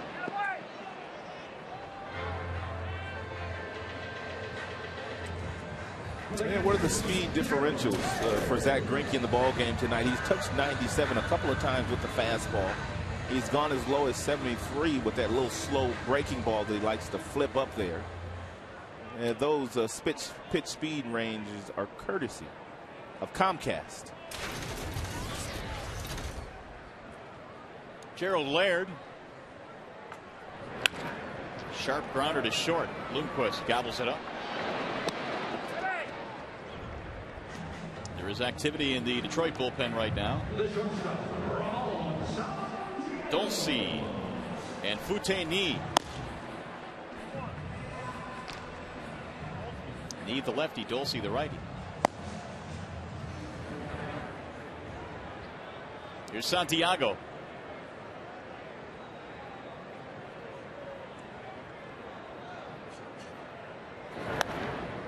Popped him up back out of play. Ramon had a sac fly and an RBI back in the 2nd. Good solid numbers for a really good utility man. His home run number has been strong this year with 6. He's knocked in 25. Ball came in on him and he yanked it foul. 0-2.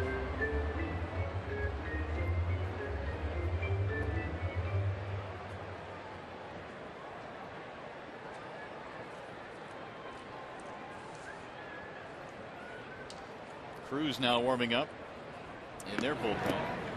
We saw him earlier in the series.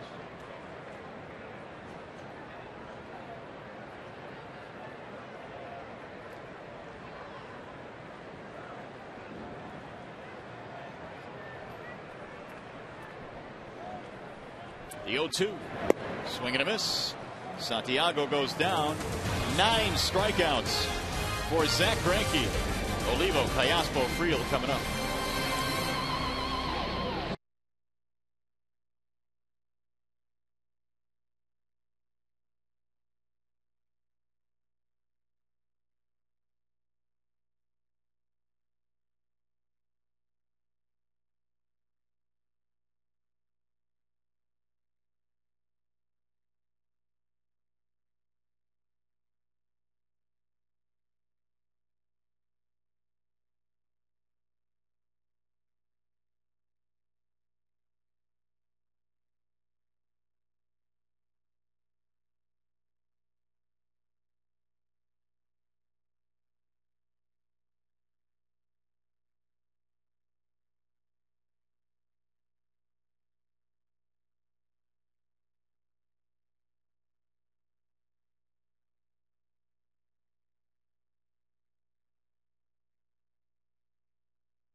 Send in to the All-Star game in St. Louis. Voting ends tomorrow at 4 p.m. Eastern. So make sure you get on and log in as many votes as you possibly can. He deserves to go. We'll see if Brandon can make it 4 Tigers going to the All-Star game.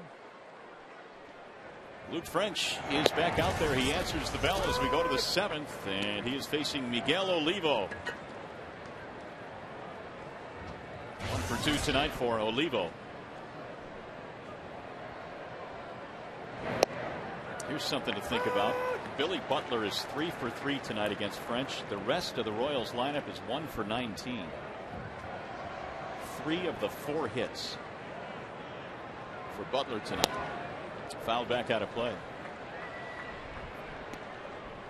And it's Olivo who has the other hit, but Butler has not been able to score. He's done his job. They just haven't gotten him in. The 0-2.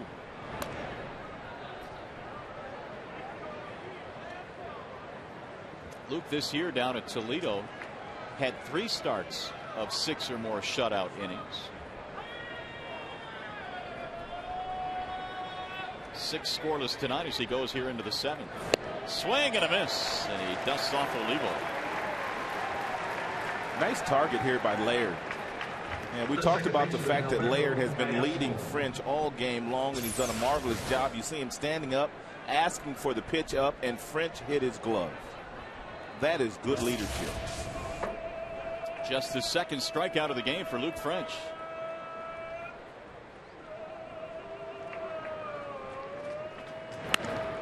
High towering drive left field off the bat of Callaspo. It is gone, a home run. He picked on the first pitch he saw from Luke French, and he puts the Royals on the board. It's now 3-1.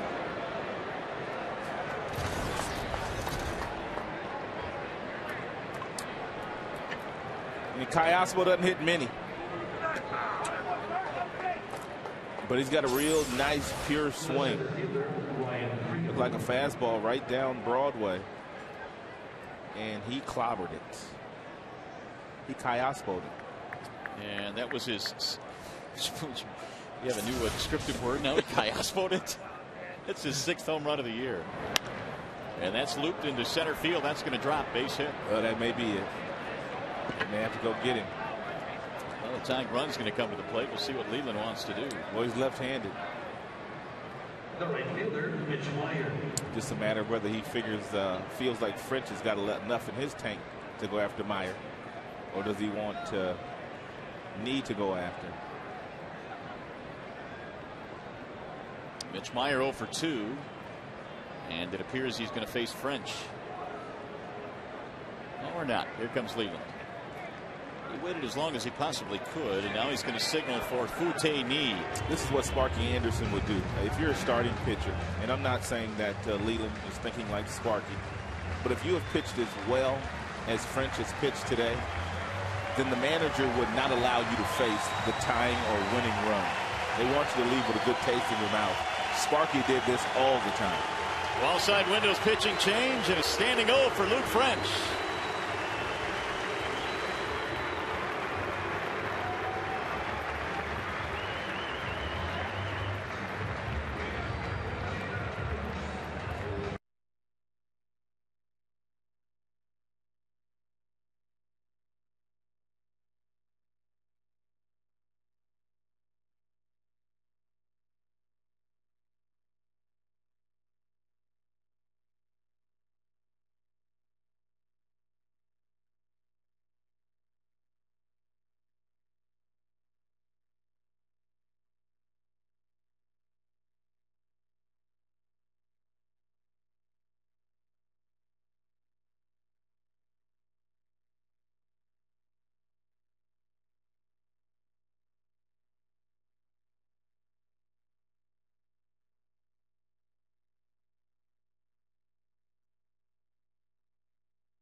3-1 ball game. French had a very good evening tonight. Well, he helped himself out defensively.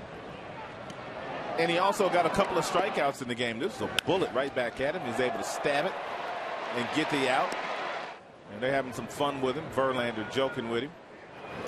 And he had a breaking ball strikeout and a fastball strikeout this inning of Olivo. Nice work by French. So we have a pinch hitter now. It's Brian Pena, who was originally in the starting lineup.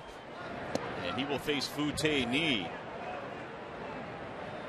Advantage knee. They have never seen him before. And he has done a pretty nice job in just a few appearances he's had. 7 strikeouts, 5 innings, 1 walk.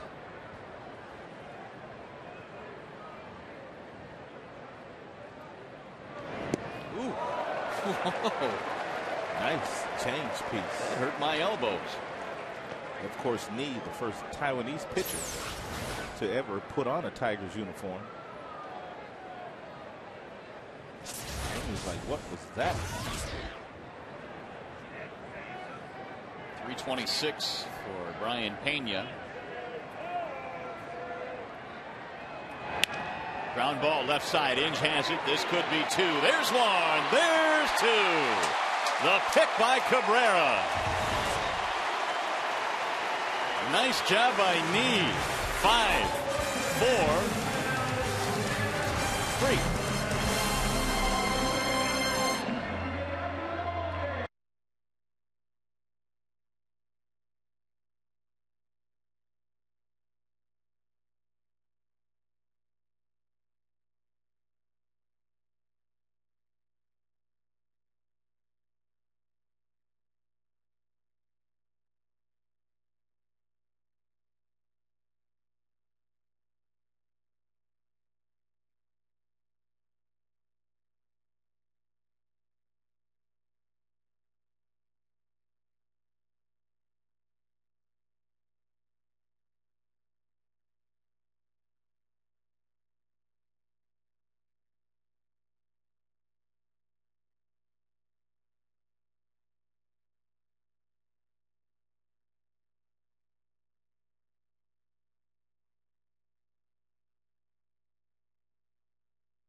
At his body of work tonight, courtesy of Bell Tire.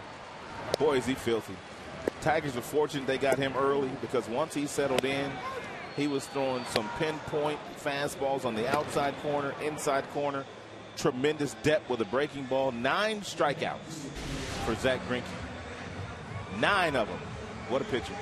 And he retired their last 7 straight that he faced. Willie Bloomquist will move from short to right. And they have Tony Pena Jr. playing shortstop now. And we have a new pitcher. His name is Juan Cruz. Hard throwing Juan Cruz. He's got a real good fastball, firm fastball. Anywhere from 93 to 96. Got a little breaking ball to go with it. Doesn't throw much soft stuff. He's a power guy. Anderson leads it off. 95 right out of the chute from Juan Cruz. Granderson has a walk and a run scored.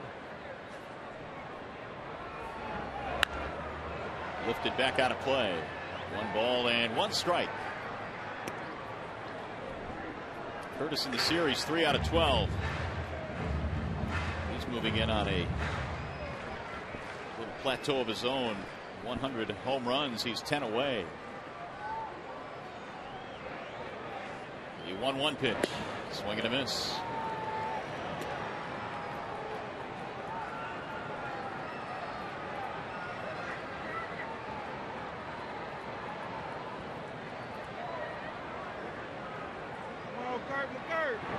Outside, 2 balls, 2 strikes. We talked at the top of the show about how the Tigers stacked their lineup with lefties against Greinke. Will Granderson scored a run. Anderson also scored a run. Cleat, big base hit early. Drive in a run. Lifted in the air toward left. DeJesus circling under it. It's a small sampling, but all said and told, they've accounted for all the runs today, the left-handers. Well, Jim Leland threw Anderson in there. He doubled and scored. Thomas singled and knocked in a run. We talk about Grandy. Here's Polanco. 3-1 Tigers lead. We're in the bottom of the 7th.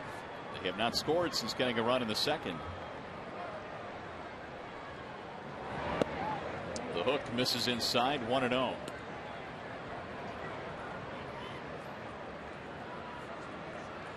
Luke French, terrific work tonight. Foutini came out of the bullpen, got a double play.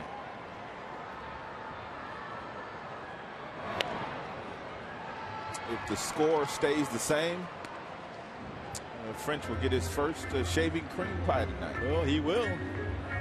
He's waiting for it. It would be his first big league win.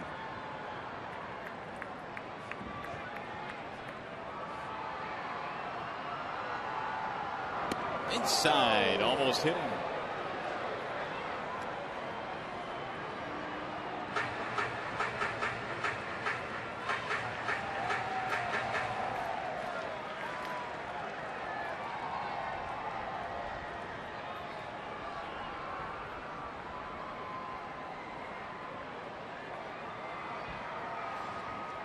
Now the 2-1. Popped him up. Second baseman Callaspo, the right fielder Bloomquist. Bloomquist with the catch, 2 gone. More updates. The Yankees have added a couple more now. They lead Minnesota 3-0 in the bottom of the 3rd at the Metrodome. Meanwhile, Chicago is leading Cleveland 3-0 in the bottom of the 3rd in Chicago. And you see the Tigers with a 2-game lead over Chicago, 2.5 up on Minnie. Rick Knapp picking up the telephone.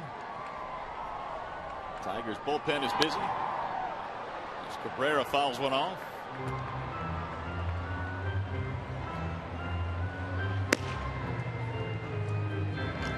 Brandon Line heating up.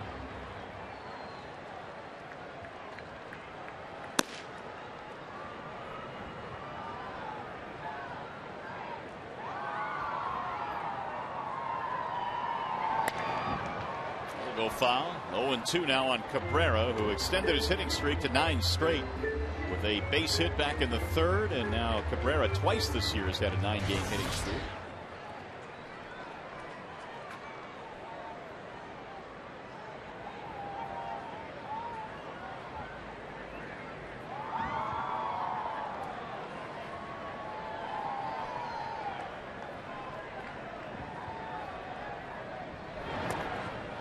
Chase that breaking ball away. 1-2.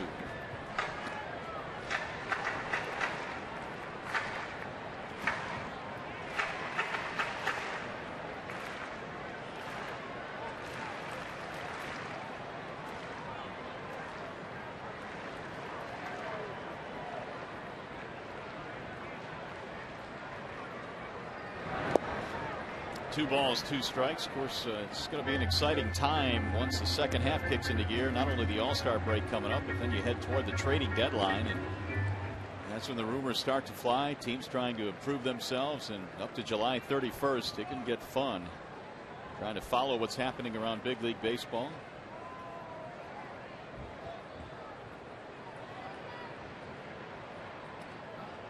The 2-2. Swing and a miss. Down he goes. Tigers go 1-2-3. 7 in the books. Tigers baseball on Fox Sports Detroit, presented by Bell Tire.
He is out of the game.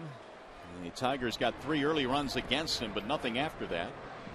And in the top of the 8th inning, Futeni is still out there facing the top of the KC lineup, David DeJesus. First pitch hook is in for a strike. Bloomquist to follow, and then Billy Butler. Tigers have more action in their bullpen, so we'll see if Nee is out there just to face the leadoff man, DeJesus.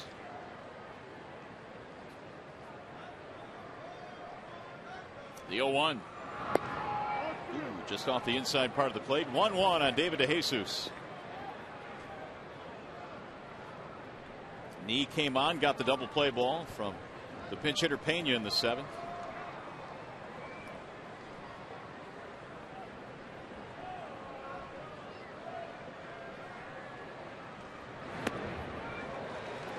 One and two.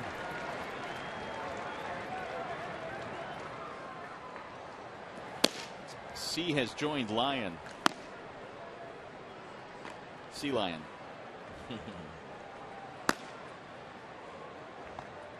One and two. DeJesus.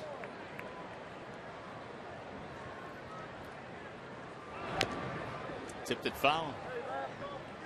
Well, when you look at what the Tigers bullpen has done this year, you know, Bobby C has been rock solid. Brandon Lyon has pitched much better of late, the last month or so. Zach Miner has been a guy that has given them some starts, could give them some starts, and has pitched out of the pen. They've had guys come up. Freddie Dulce has come up. The 1-2 is swung on and missed. Futeni strikes out DeJesus. He's faced 2 batters. He's got a double play and a strikeout. Nice job. He's done for the night. Exactly what the skipper wanted from him. So Mr. Nee will depart, and we will step aside as well. Pitching change. We'll be back.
Double play ball and a strikeout. Can't do much better than that.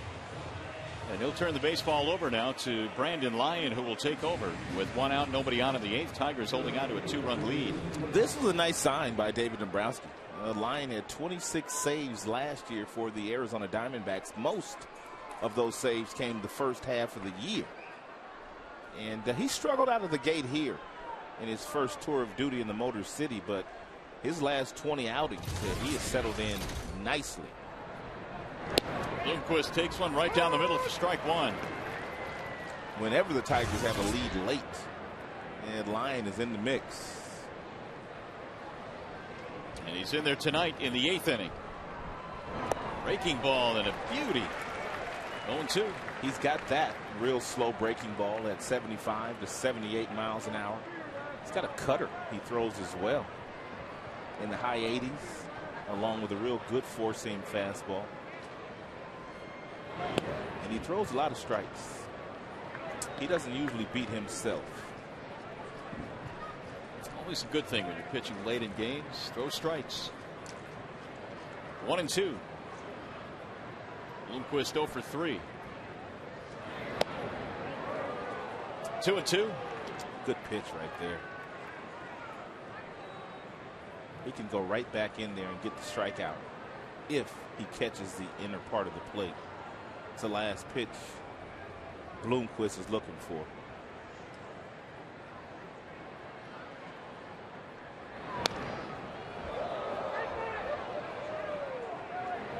Butler will be next.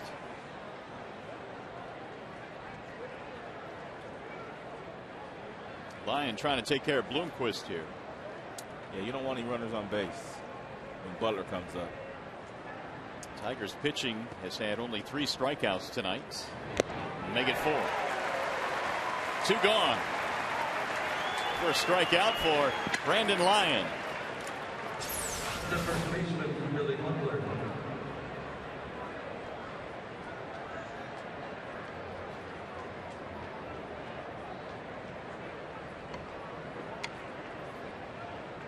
So here is Butler with the bases empty. Tigers tonight 7 hits and the Royals have 6. Half of those by Butler. Double in the first, double in the third, double in the sixth. He is the first Royals player this year to have 3 doubles in a game. The Royals record held by Johnny Damon with 4 doubles in a game back in 2000.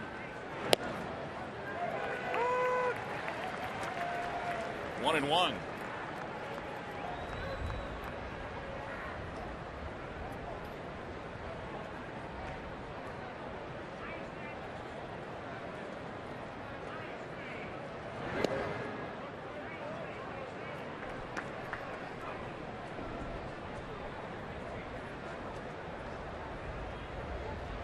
Two balls, 1 strike.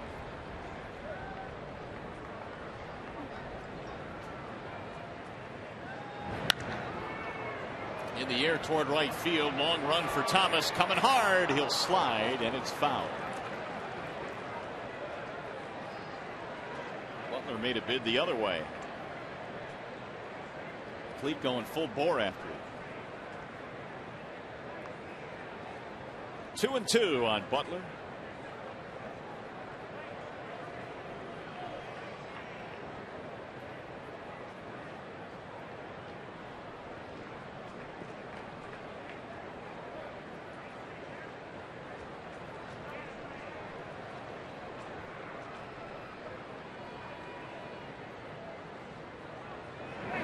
Swing and a miss. Lyon jammed him up and in, and Butler finally retired tonight. Brandon comes out of the pen with 2 strikeouts.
Fox Sports Detroit is brought to you by Comerica Bank, standing the test of time since 1849. And the campaign continues. Vote Inge at Tigers.com. And here is Marcus Thames to lead it off in the bottom of the 8th inning. Tigers leading it by 2. 3-1 is our score. Marcus fouls it away 0-1. Thames, Thomas, Inge against Juan Cruz here in the 8th. Cruz came on in the 7th, got him 1-2-3.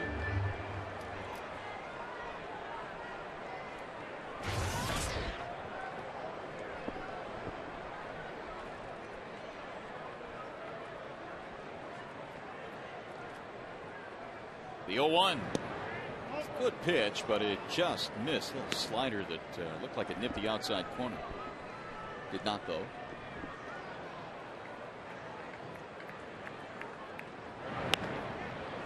Same pitch, same location. This one is fouled away. 1-2.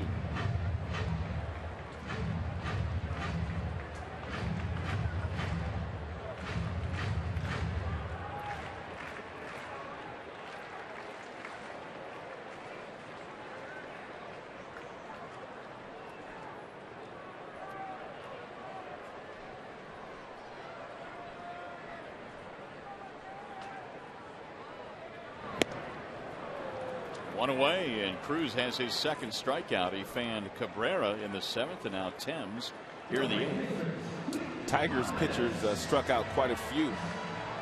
Kansas City Royals last night. Verlander with 11 of them. And of course, Greinke started for Kansas City. He had 9. Cruz has a couple. That would total up to 11. And another pitching change.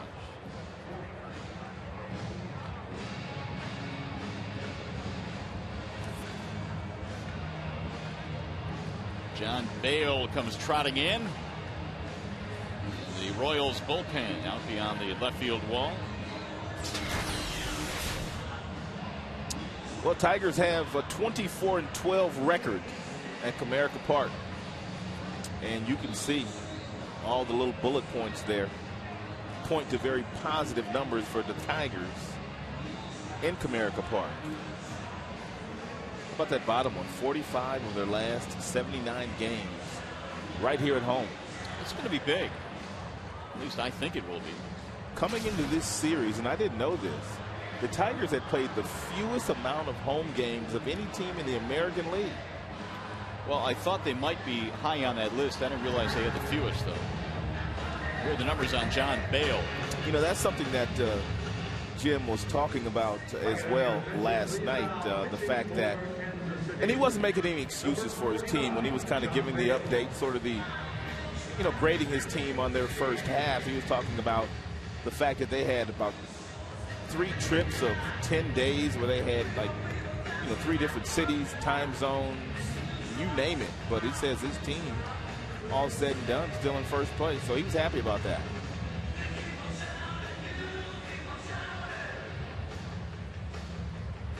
By the way, here's our text question tonight. I want to remind those of you who still have some time to vote.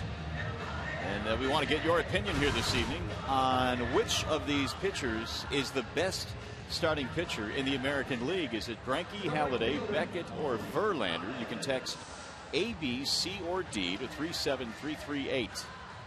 And we'll have the final results on Tigers Live after the game. Greinke tonight gave up 3 early runs. JV struck out 11 in his start last night. Would it be unfair for us to answer that question? I don't think so. You can give your opinion. That's a tough question, man. Oh, to ask it?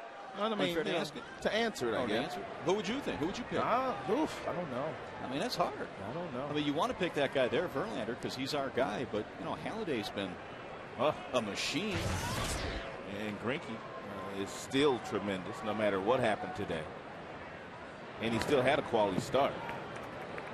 And Beckett, I mean, he's one of the biggest big game pitchers in the game of baseball today. He is that. That's why we make it tough on him. 4 difficult choices. Clete Thomas the batter. John Bale is holding lefties to a .231 average. Clete in his return to the big club 1 for 3 with an RBI single. Came off Greinke. Broke his bat. Hale shovels it for the out. Uh-oh. They tell us the results are in. Whoa! 74% for Verlander. Halliday 16%.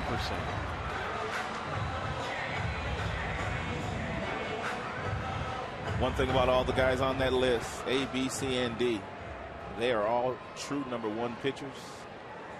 Legitimate aces. Not every team has one either. Tigers got a couple. How'd you like to roll into a series sporting those 4 guys on your staff? That's what Joe Madden will do on Tuesday night. He will indeed. He'll have those guys and plenty of others at his disposal. 2 balls, no strikes on Brandon Inge. It is 3-1 Detroit. We're in the bottom of the 8th.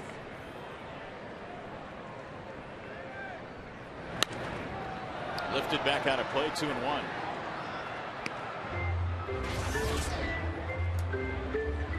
What do you think? The American League going to win again this year? Yes. Yeah, I like their team a little better. Yes. I think better pitching. Fouled away. Rodney warming up.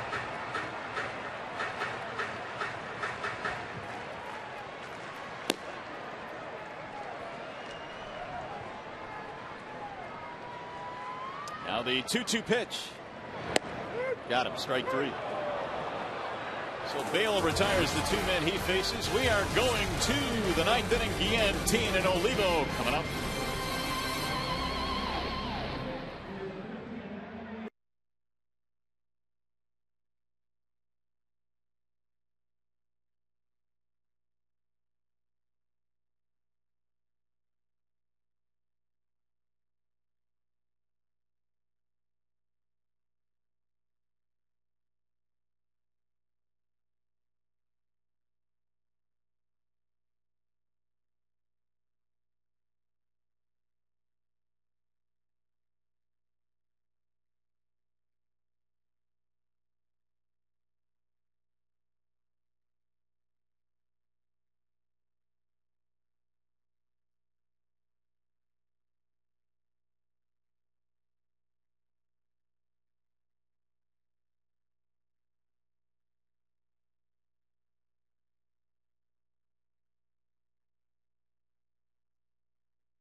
I like these numbers too. The Tigers lead KC 3-1.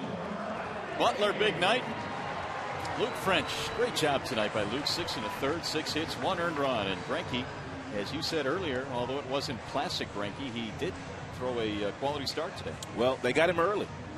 And they scored their 3 runs in the first couple of innings against Greinke, which is what you have to do to dominant pitchers. Get them early while they're trying to settle in. Fernando Rodney, 38th game now that he has been in. He's perfect as far as the save and save opportunities are concerned. 32 strikeouts against 17 walks. He's given up 4 home runs. And the opponents are hitting .241 against him. One of the few closers in the game today that are perfect. So Rodney will have Guillen, Tien, and Olivo to deal with. All 3 have power.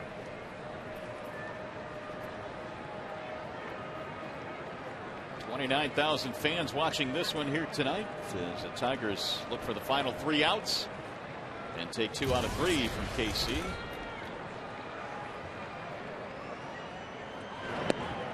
Rodney misses outside, and the 9th inning is underway. Jose Guillen 0 for 3 tonight.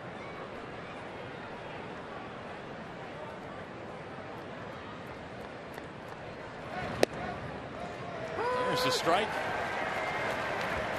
Adrian Johnson's called a pretty good game behind the plate. Usually when you don't notice the home plate umpire, that means they've had a real good game. It's a good point. We haven't really had too many beefs. Not at all. Whistled foul, back out of play.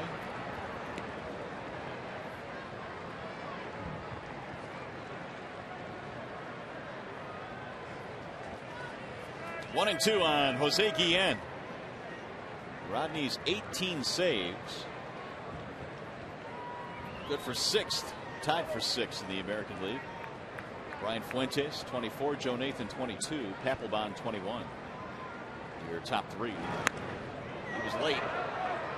Fouled it off 1 and 2.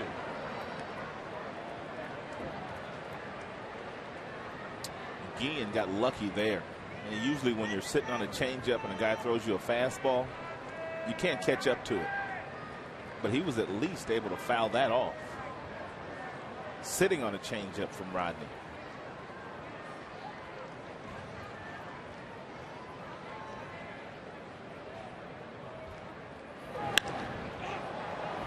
Skied in the air to shallow center. Grandy coming out. One out. That last pitch, good call by Laird. And recognizing the fact that Guillen was sitting on a changeup, threw him back-to-back fastballs inside and jammed him. So here is Mark Teahen with one out. Fernando struck him out last night to end the game. The Royals had a couple of runners on when he fanned Teahen. And he gets ahead 0-1. Teahen 0 for 3.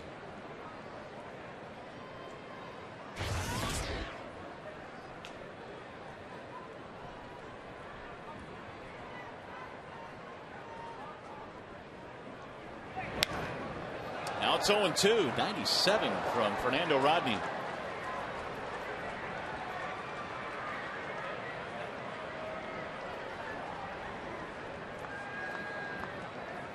There was a time where Rodney was trying to incorporate the slider back into his arsenal. But when you have a fastball at 97, sometimes beyond, and the changeup that he possesses, the Tigers felt that was good enough.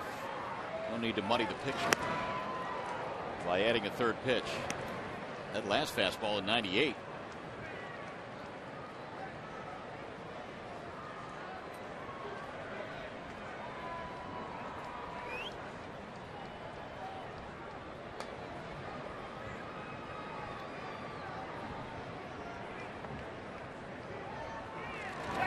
Swing and a miss. He got him to chase the changeup. 2 gone.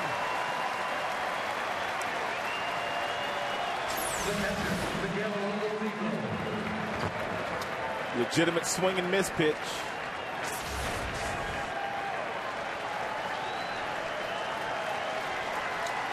So the crowd now coming to its feet, 29,000 plus. Olivo is their last chance.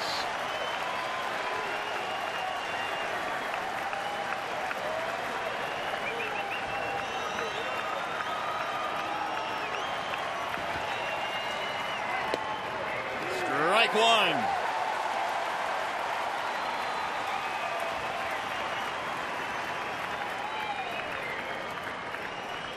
Olivo signaled off Rodney on Monday night. Trying to keep it going here with 2 outs tonight. And a wave and a miss. 0-2. 1 strike away. Very few right-handed pitchers in the game today have the kind of changeup that Rodney possesses. It's an incredible pitch for him.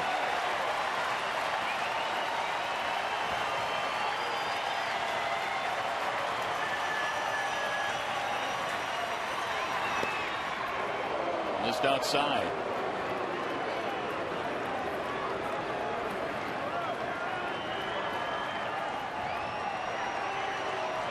Fernando looking for that final strike to record his 19th save.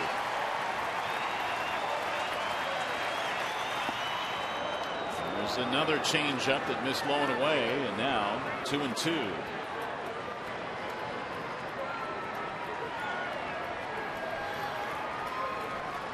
Yaspo waiting his turn on deck if Olivo can keep it going.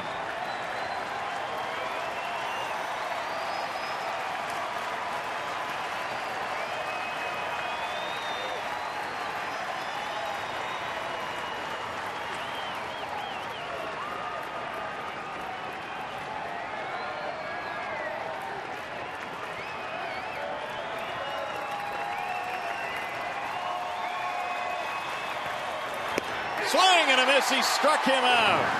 97 upstairs, and he blows him away. How about Rodney?